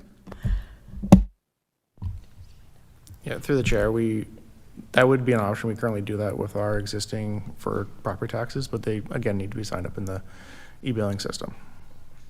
I'm sorry, repeat that? Certainly. So if they are signed up for e-billing, any reminder notices will get sent through our our e-billing solution for that, similar to how we do it for property taxes currently. So you're going to charge them $10 to send an email? Through the chair, so that'd be, yes, in essence, it's a follow-up in terms of when you look at the cost recovery of these items, it's looking at paying for the portion of the system that's being utilized and the staff. And they're overhead also in being terms of charged doing an it. interest surcharge as well, right? 1 point something per month? Through the chair, the 1.25% per month non-compounding would be charged, aligns with our current policy as well as the policy we use for property taxes. And you did say that we have approximately 600 in arrears per month. Through the chair, it's a 600 that we vote tax roll each month. Thank you. Councillor Duthie, you're next. Are we on questions or debate, Mr. Chair? Debate. Well, there was no seconder, though. No one offered. Well, there were questions, so just, yes, okay. If there's a but what? seconder. So what happened was the mayor mentioned a deferral, but she had questions, which we allowed to happen when she mentioned at the same time the deferral, and then I allowed other questions to go. So if we want to have a seconder for the deferral, we can stop questions, but there was already that precedent that she was asking questions. So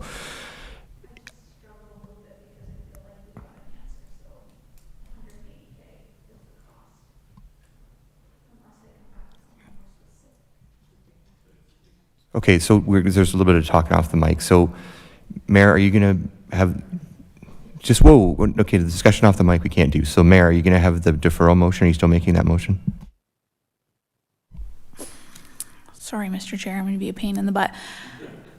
It's hard for me because I feel as though the question was answered, but I feel as though the question was answered at a very high-level estimate, and I don't know how much weight I want to put into that estimate to cast my vote. So maybe to our CAO or our treasurer, like how far off are we on the 180 versus an in-house system?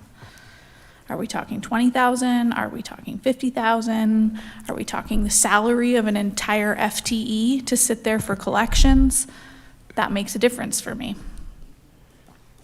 Is that rhetorical, or are you actually asking that question? Let's ask a real question because then Okay, so, but we had to back up the bus, though, because this is what I allowed moments ago, that you had a motion on the floor for deferral, and then there was questions, and then I kind of got sidetracked. So is it a question? You got to take your deferral off, I think, if you're going to ask questions. I've received an answer that would technically allow me to take my deferral off. However, it's a very high-level estimate answer, and I don't want to miss the boat, so I guess. I'm trying to clarify, is that I have to either call for a seconder on the deferral or allow more Call questions? for it. Call for it. I'll stick with it. Okay, that's Thank kind of you. what I'm getting at here. So is there a seconder for the deferral?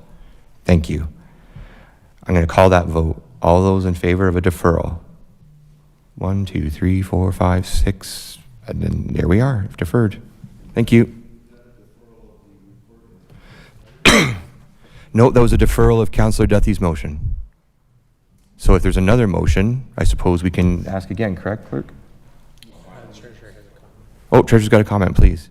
Thank you. I just wanted to offer, in case it's helpful as you kind of consider the remainder of the report, that the fees that are proposed within the report, those will come back to council with all of the user fee bylaws in October, when we usually bring that report to Budget Committee to forecast for 2027. So at that point in time, we can bring back a more detailed review and we'll have all those fees calculated. And so council will get a crack at those at that point in time. And the fees are not spelled out in the policy themselves, it just notes the reminder procedures. And so the user fees could be considered with the user fee bylaw, separate from the policy that's in front of you today, if that's helpful. Yes, Mayor Martin. Thanks, Mr. Chair. To that, I would say then there is, if it is at budget time and it's associated with user fees, that there would be the report specifying the cost recovery specific details. I wouldn't then want it to come as a user fee report and council members say, oh, the 6 should be 4 and the 10 should be 7, without any concept of what the cost recovery is for Norfolk County, so that it's not just increasing the rate bill, because that was not considered when we decided to bring these services in-house. So whenever you do it, I don't care, bring a report that identifies more than $180,000 as the estimate. Something more specific, please. And also give consideration to the former term of council changing the system with tenants at that point in time because of those amount of arrears and write-offs. What was happening then? We have those numbers as well to look into from a actual perspective of what was a write-off versus cost recovery on trying to get those bills paid. Very good. Thank you, Councillor Brunton. Thank you, Mr. Chairman. I have a couple of requests. One, I agree 180,000 is a lot of money, but I'd like to know what the arrears are. I mean, it may be minuscule compared to, I know what our tax arrears were in the last few years, and I think we have a bigger problem if we, hopefully the landlord-tenant issue will help resolve some of that, because if the landlord doesn't know what the tenant's doing, he's got a problem. And anyways, the other question I have, Rob, your presentation was very short and concise, and could you email that out? Can we get that as a separate email that we could send it to a few landlords and let them understand what's going on? Is that permissible, or? Through the chair, I just got Tracy over here just indicate we can send it out as part of the post agenda. So it will be publicly available. Thank you very much.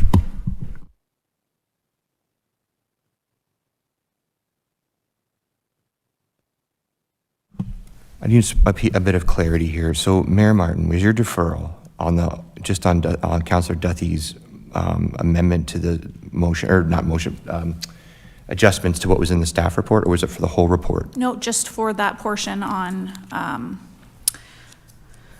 removal of the costs associated with the collection fees. So then, with that information, is this still, there's a question here from the clerk of whether this whole report's been deferred, and if it is, then there's no more discussion, or if it was just that bit, then this is still on the floor. So I'm going to get some clarity from the clerk. Yeah, so I think I'll need clarity from council, Mr. Chair. So the resolution was from Councillor Duthie to accept the staff report with the exception of not incorporating the late charge. So the resolution before council was the whole report recommendation with that one amendment.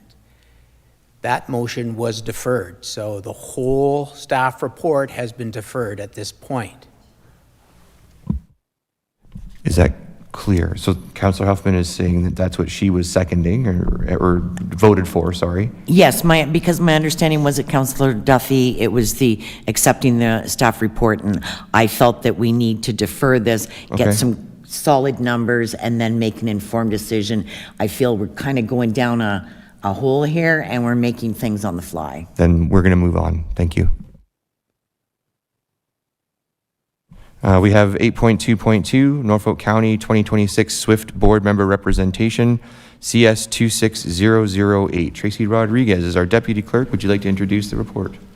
Thank you. And through the chair, before you is hopefully a very straightforward report. This is just the, every 2 years, SWIFT requires us to appoint a member of council to their board of directors. Councillor Michelle has done it since 2019, and I will leave it up to committee to decide whose name we should put in there.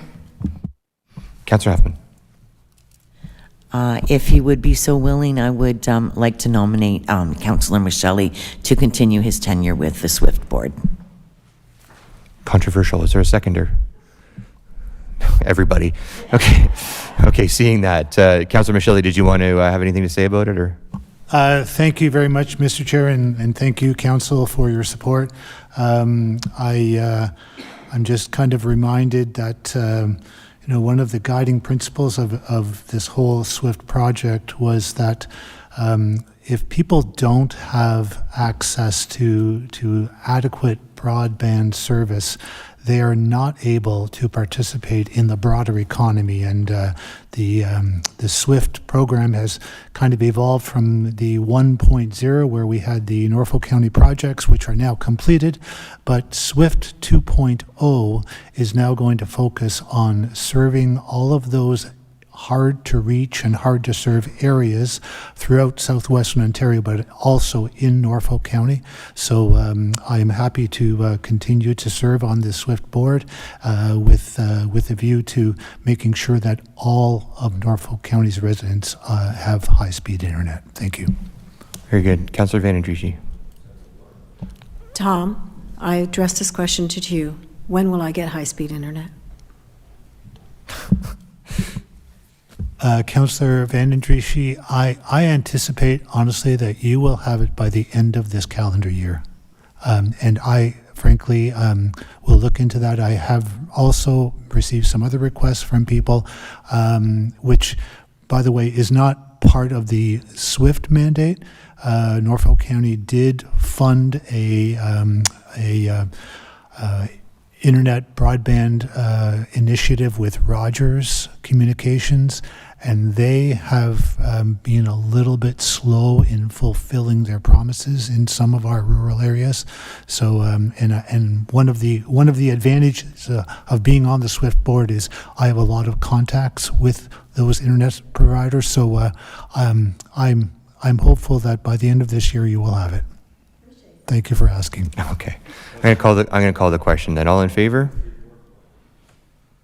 Sorry, everybody in favor? I don't want to, okay, Councillor Michelle hadn't voted. So anyways, carried. Thank you very much, Councillor Michelle, for agreeing to continue and for everything you've done so far. Okay, we got emergency.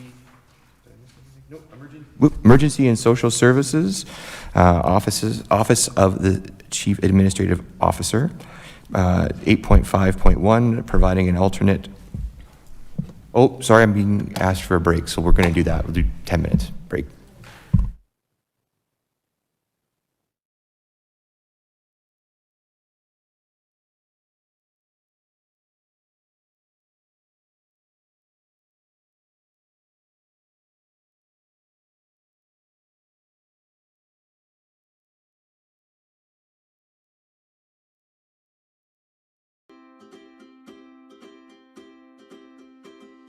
We all have the right to feel safe at work, when spending time with friends and family, when participating in activities or attending a public meeting or event. Norfolk County is committed to ensuring our spaces and workplaces are safe. Our Respect and Responsibility policy outlines the code of conduct for employees, patrons, contractors, volunteers, coaches, and spectators. This code of conduct also applies to phone calls, emails, and virtual and social media platforms. We all play a part in fostering a respectful and safe environment. Inappropriate behaviors such as swearing, name-calling, verbal and physical threats, physical violence, harassment, and vandalism will not be tolerated. Staff have the right to take action when incidents occur. This may include denying service, asking individuals to leave, contacting the police, or, if necessary, suspending them from county programs and facilities. Those responsible for damaging county property will be required to cover the cost of repairs, fees, and lost revenues. We are committed to providing high-quality customer service and a safe and respectful environment for all. For more information about our Respect and Responsibility policy, visit norfolkcounty.ca/RNR.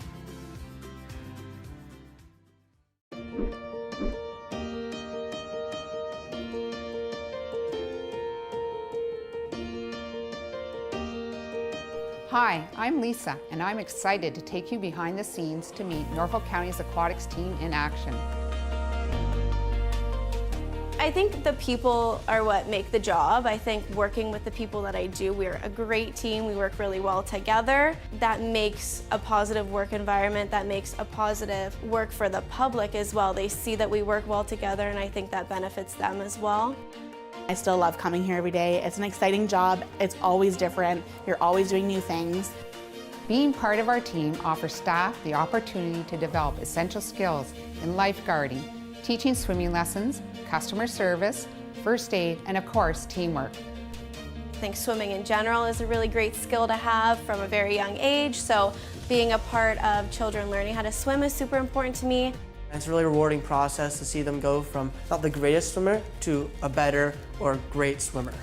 It's a really good stepping stone to what I want to do in the future. It's just a nice variety, and everybody brings something different and special to the team. Our aquatics team is dedicated to educating the community on water safety and drowning prevention. You might be a quiet student coming in, and this job is really gonna push you to find your voice and be like an impactful member of a team. I love that it's different every day, and you get to meet new people every day and see some of the same faces every day as well. But my job is different every single day. I don't do the same, so it's amazing. As a proud Norfolk County employee, I'm honored to be part of a team delivering life-saving skills to our community. Thank you for joining me on this behind-the-scenes tour. I hope this video gives you a glimpse of what it's like to be part of our aquatics team. If you're interested in taking advanced leadership courses to become a lifeguard and instructor, visit norfolkcounty.ca.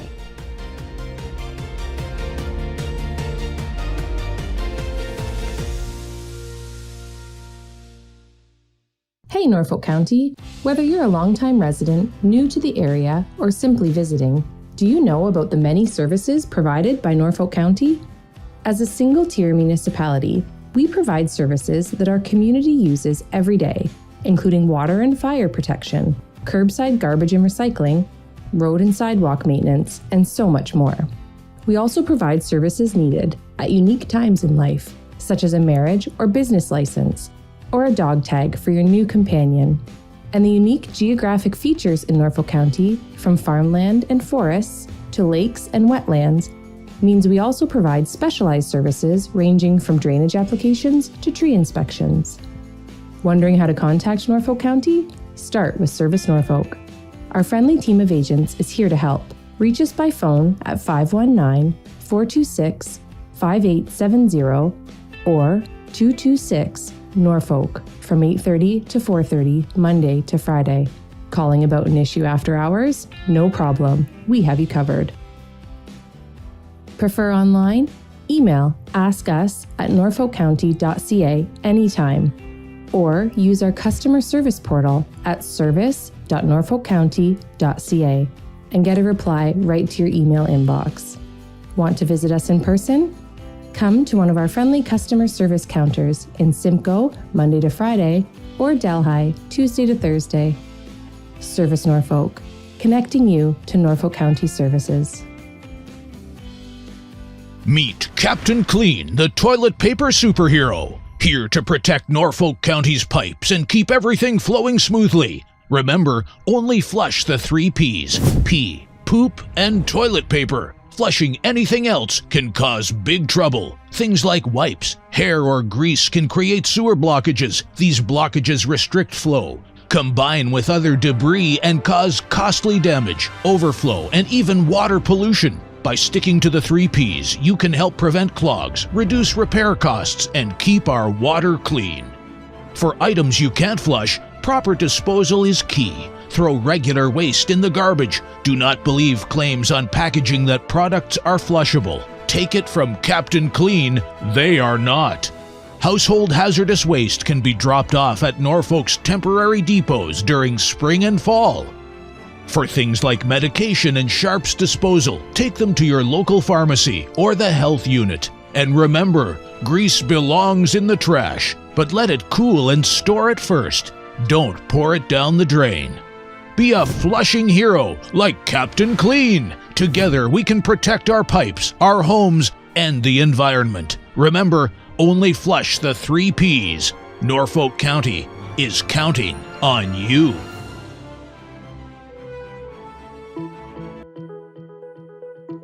Hi, I'm Dave. I'm here to take you behind the scenes for a quick look at what we do at Norfolk County's water treatment facility. Here in Port Rowan, the water treatment process starts by pumping water from Lake Erie up into the water treatment facility. Back in the treatment facility, I inspect large clarification tanks where the lake water enters the plant. Here we add coagulant, a chemical that attracts dirt particles together. These form into larger particles called flock, which eventually sinks and is sent to waste. Next, the water enters the filtration system where any remaining dirt particles are trapped by the filters. The water is then chlorinated and sent into a 113 cubic meter underground storage chamber. The water is then taken to the granular activated carbon filters that work like supersized 10,000 pound Brita filters to remove taste and odor. The final step is disinfection, which includes UV and a final dose of chlorine, ensuring safe potable drinking water. Water testing is an important part of the job. Throughout the day, we take water samples at different stages of the process, up to 9 tests depending on the treatment facility. As a Norfolk resident myself, I am proud to serve the community I live in. Thanks for joining me in this behind-the-scenes tour.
Hey Norfolk County, did you know that Ride Norfolk is now on demand? This means you can schedule Norfolk's public transit service to pick you up for appointments, shopping, school, or work. Ride Norfolk has partnered with Blaze Transit to offer on-demand pickups at all 95 stops across Norfolk, including this one. I booked my trip earlier today and my bus is here right on time. Since there are no fixed local schedules, you can easily book Ride Norfolk over the phone, online, or on the Blaze Transit app from your smartphone. Thanks, Charlie. You're welcome. Ride Norfolk's customer service team can help answer any questions you may have, get you started with the app, or book your next ride. By moving to on-demand, Ride Norfolk is helping more residents get where they need to go. To learn more, visit norfolkcounty.ca/transit.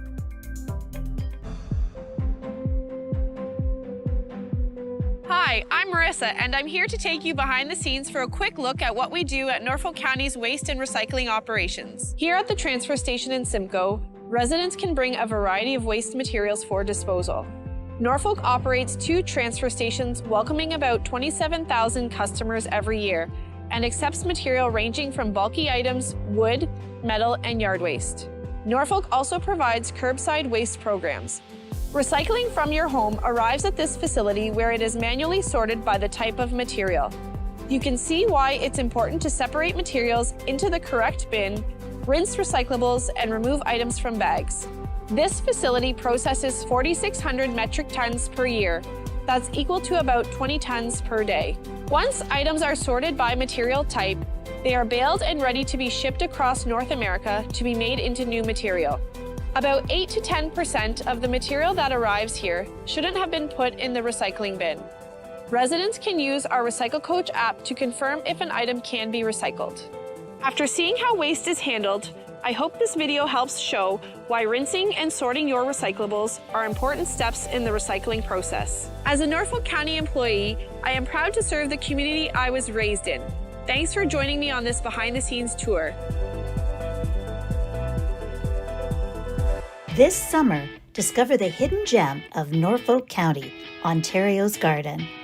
Stroll through historic villages where time seems to slow down. Feel the sand between your toes on our pristine Lake Erie beaches. From live theater that captivates to trails that wind through breathtaking landscapes, adventure and relaxation await at every turn. Meet the farmers who grow your dinner and taste wine and beer crafted right here. Experience Norfolk County this summer, where small-town charm meets farm-fresh flavor. Ontario's Garden. It's time you came home to it.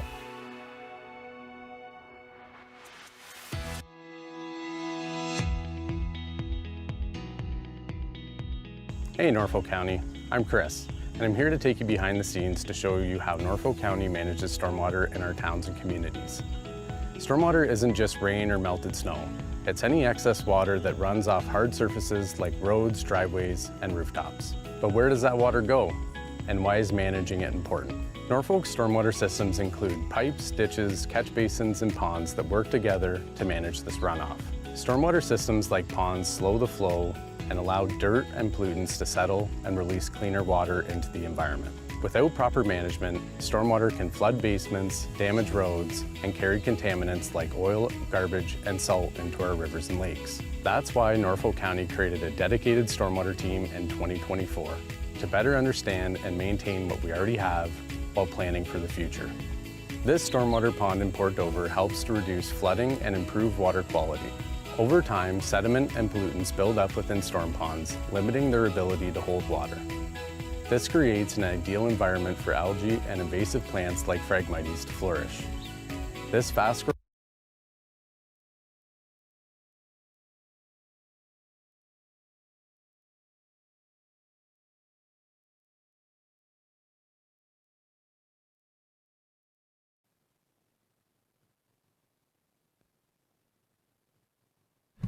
Very good. So we'll reconvene, and we'll go right to the CAO for 8.5.1, providing, it's the office of the CAO, and it's to the clerk. So clerk, can you please present the report 8.5.1, providing an alternate on the Granary Public Health Board, 2026 CS 26014. Thank you, Mr. Chair. I'll lead off, and the CIO might have some additional comments he wants to put in at the end. So recently, the Grand Erie Public Health Board has adopted a new policy which allows for member municipalities that appoint representatives to now appoint alternatives to attend in their place if they cannot.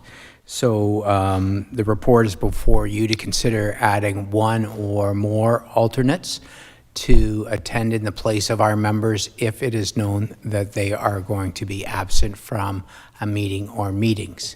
I'll turn it over to CIO if he wants to add any other comments, and then for council discussion and questions. Through Mr. Chair, nothing more to add, just this is a housekeeping matter. Just want to ensure that when the Board of Health meets that we've got Norfolk representation there.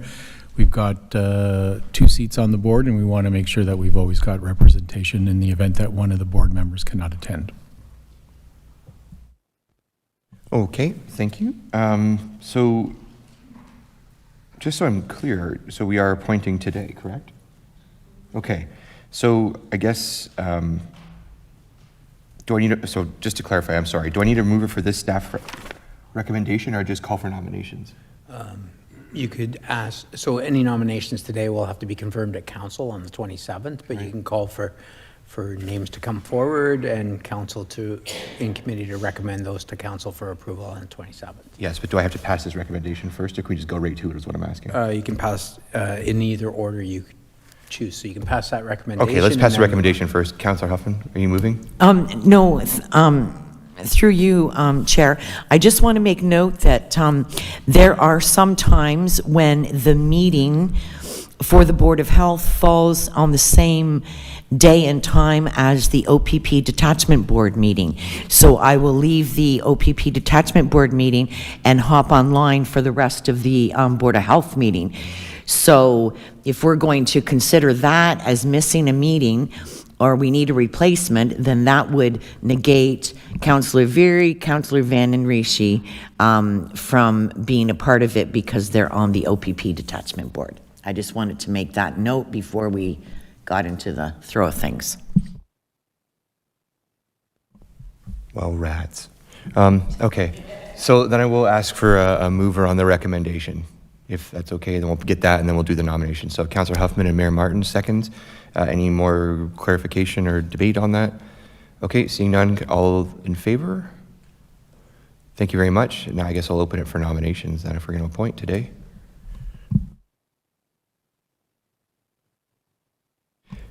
Mr. Clerk, what happens if we don't have any nominations?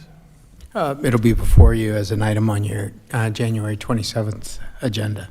Okay, so we can either, go ahead. I would like to nominate Councillor Van Passen, if he would consider that. He likes to attend meetings.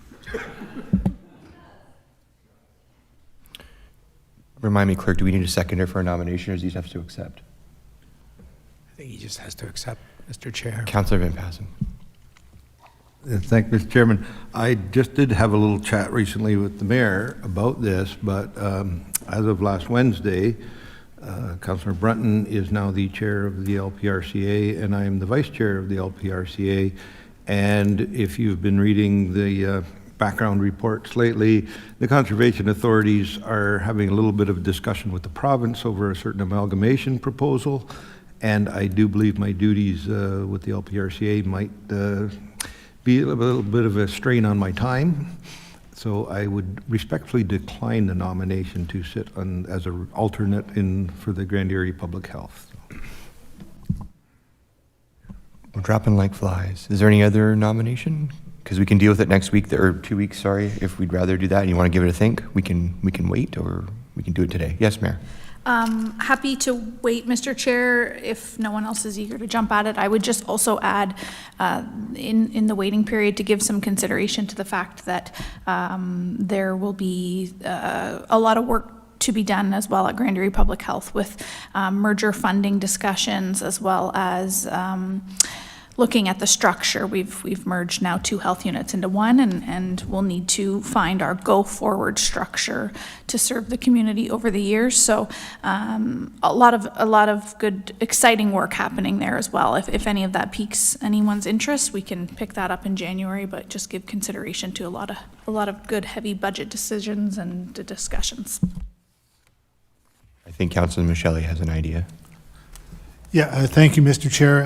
Yes, with the mayor's comments in mind, I think that this will also perhaps give people a little bit of an opportunity between now and our January meeting to find out a bit more of the details about this without, diving into something, because it sounds like it is not just a matter of replacing somebody. There are some pretty significant decisions and activities that are going to be conducted at that Board of Health. So I think it will be wise for us to allow people some time to ruminate over this and make a more informed decision in January. Okay, so for housekeeping, clerk, do we need a deferral on this, or can we just let it go? Okay, we're just going to let it go. So for the motions today, we have no motions or no notice of motions. Is there any other business?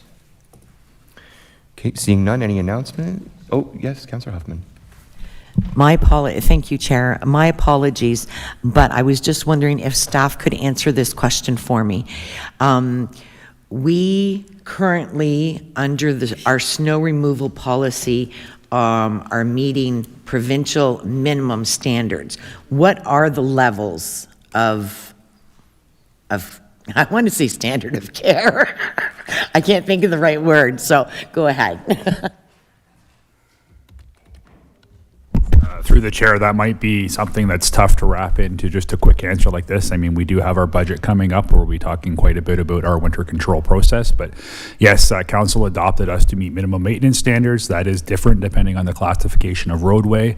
So obviously on your higher traveled roadways, they have, have a quicker response time. Your residential roadways have a slower response time. That is based on 2 inches accumulation.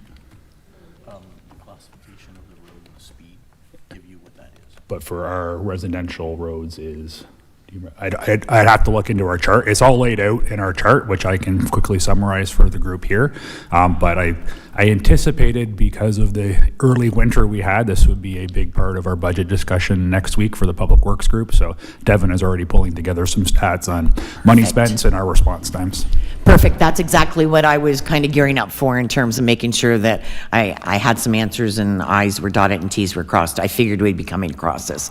And I just want to, as a footnote, my husband went to purchase salt yesterday and everywhere was out of salt. So I do know that obviously has affected all the consumer base and not just municipalities. Councillor Duthie, did you have something? Thank you. I just wanted to maybe add to that.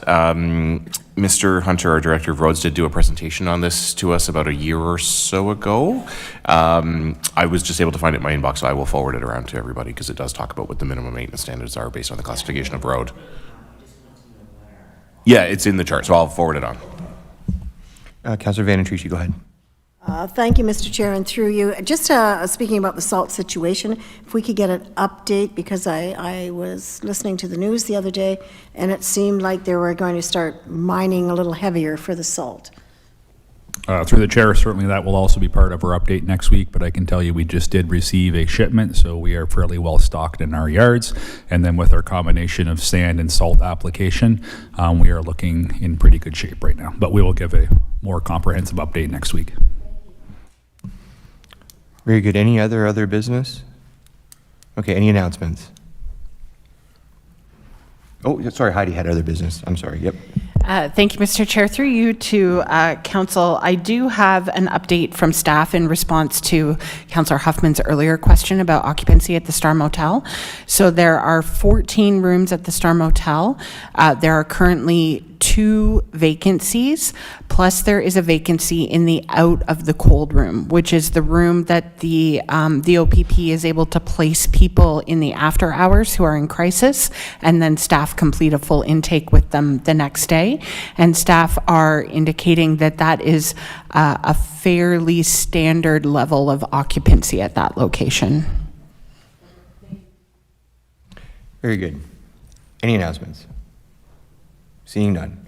We have one late closed session item today, so can I have a mover for the following motion that committee enter closed session at, I can't see there, the glare, 3:11:04 p.m. to discuss an item pursuant to section 239 2E of the Municipal Act 2001 as amended as the subject matter pertains to E, litigation or potential litigation, including matters before administrative tribunals affecting the municipality or local board, moved by Councillor Columbus, seconded by Councillor Van Andrieschie. All in favor? We are carried.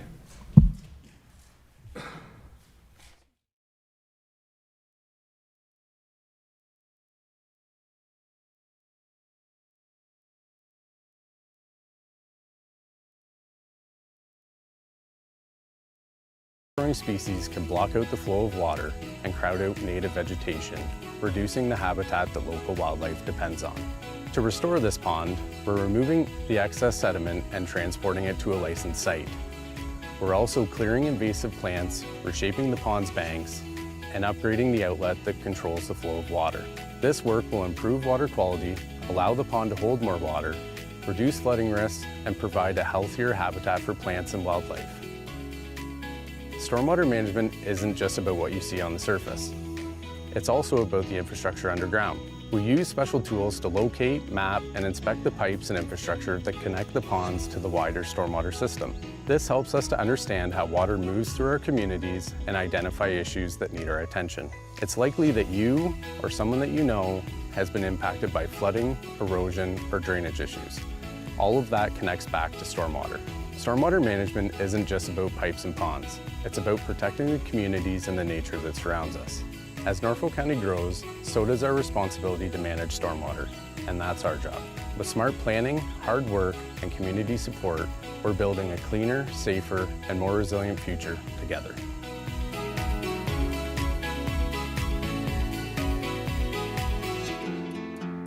Welcome to Norfolk County, where land meets lake and opportunity grows deep and wide. Located on the north shore of Lake Erie, in the heart of southwestern Ontario, Norfolk spans 1,600 square kilometers, making us one of Ontario's largest single-tier municipalities.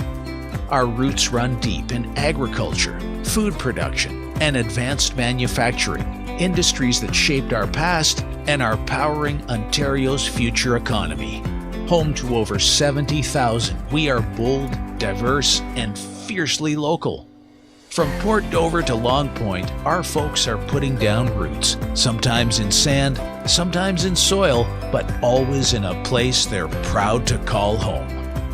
Big land, big vision, unmatched potential. That's Norfolk. Hey, Norfolk County. Hey, Norfolk County. Hey, Norfolk County. Hey, Norfolk County. Hey, Norfolk County. Hey, Norfolk County. My name is Bowden Winicki. My name is Lindsay Kalyakoski. My name is Alex Ryan. I work as a park student. I work as an economic development coordinator. I work on the roads department in Delhi. I work as a supervisor for waste management. I work as a committee coordinator in the clerk's department. Okay, what's the first question? What I love about my job is the people. All right, what do I love about my job? It's really the community. No day is the same. It is because I get to work with a bunch of great guys. It directly impacts really positively the residents of Norfolk County. I love the people that I get a chance to work with. Every day is different. The mix of things is what makes me happy and keeps me going. First and foremost, the community. The people of this community are so welcoming. Is the amazing team I get to work with every day here at Norfolk County. Opportunity to help people, to help my community. One of the things I love the most about my job is my team. I love who I work with and what I do while I'm here. I get to work on projects and in programs that support our community, that help make lives better for the people who live here, who work here, and who come here to visit. Every day you feel like you've accomplished something on the way home, and you're working with a bunch of great people who are equally as committed to the community and serving our communities. The pace here is very good and great work-life balance. They put wellness on the forefront, so I'm part of the Apple Committee, and there's lots of opportunity at Norfolk County. Flexible work hours, great work-life balance, great staff, great friends, and of course, what's not to love about Norfolk County? We're Ontario's garden. I love helping people. I love helping residents. And that's what makes Norfolk County a great place to come to work. I chose to work for Norfolk County because I grew up in Delhi, so it's close to home, and I've enjoyed working for my community and my friends and family. Definitely 100% the people. There are lots of community champions, and everyone's been so kind and welcoming. Because I was born and raised here, and I wanted to help give back to my community. I love giving back to a community that I grew up in. I love my team, and I love that I can leave a legacy here in the communities. When I had the opportunity to come home and serve the public, I jumped at that opportunity. I started my career as an area planner for this place. It's interesting that at the end of my career, this opportunity came up to come back and make Norfolk a better place. Is being able to live and work in the community that we're a part of. I did choose to work for Norfolk because I'm an engineer by trade, and I like to solve problems. And realized how rewarding it was to be able to contribute to initiatives within the area that I've always called home. I love it here. You should consider joining the public sector, joining the municipality, because it's so diverse. There's something for everyone. Local government is the closest to the people. We get to work with our residents day in and day out, and there is something for you in every department for Norfolk.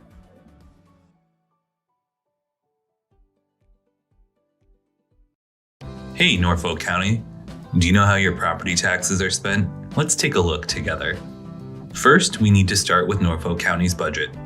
Every year, staff and council confirm the funds required to be collected from the property taxes paid by you and 35,000 other Norfolk County taxpayers. These funds contribute to Norfolk County's levy and capital budgets, which lay out how your tax dollars are used.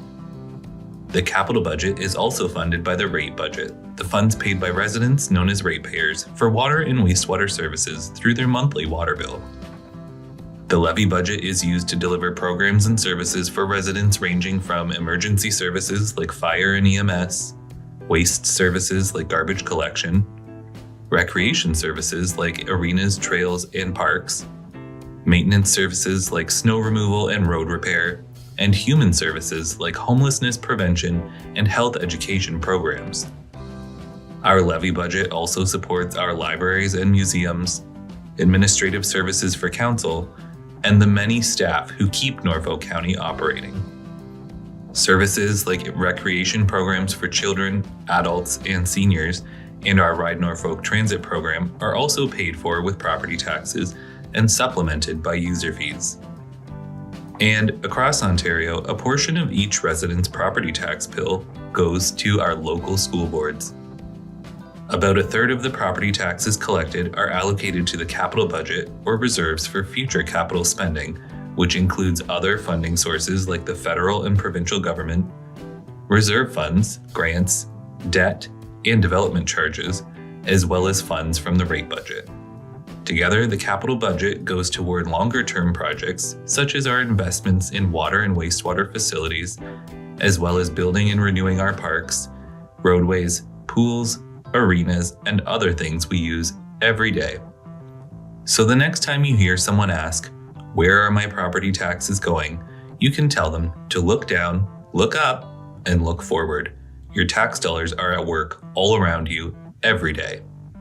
When you visit your local park with your family, drive to work on cleared roads, register for swimming lessons, get rid of that old couch you've outgrown, or contact Service Norfolk about that pothole on your street that needs to be fixed. Your tax dollars are also being invested in initiatives to improve the lives of Norfolk County residents in the years to come to make Norfolk County a better place for future generations. While Norfolk County's budget is prepared once a year, your feedback helps us make decisions and plan for the future. We are committed to listening to you so that our budget reflects what is important to our community. Learn more about Norfolk County's budget at norfolkcounty.ca/budget.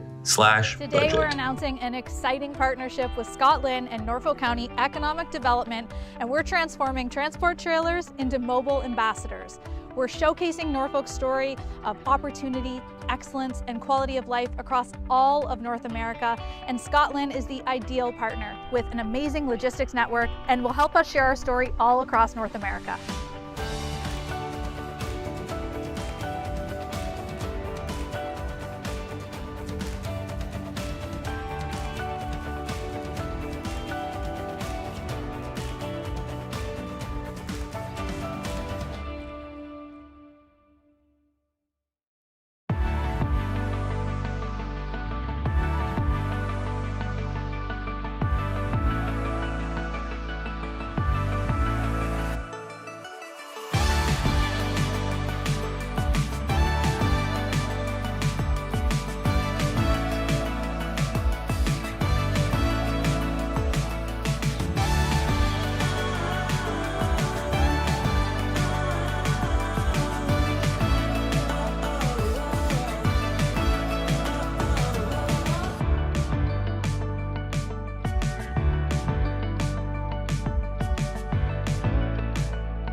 Hi, I'm Jacob, and I'm here to take you behind the scenes on a capital project in Norfolk County. We begin planning capital projects by analyzing our infrastructure needs related to roads, water mains, storm and sanitary sewers, as well as bridges. We assess their overall condition, age, and servicing requirements. This provides a solid foundation to ensure Norfolk has the hard infrastructure for current and future needs. Once a project is determined and approved by Council, we retain an engineer to complete the design. During this stage, we engage the public through public information centers or postings on the county website to inform them of the upcoming project and provide an opportunity to share feedback.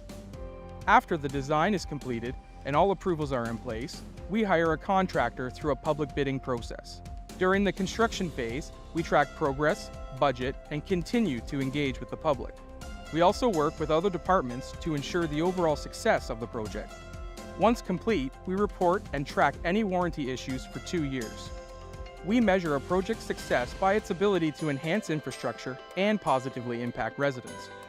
As a Norfolk County employee, I enjoy building the community that has given me so much.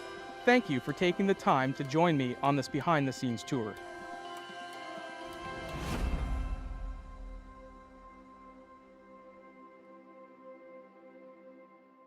Deputations are a way for you and all residents of Norfolk County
to speak before council about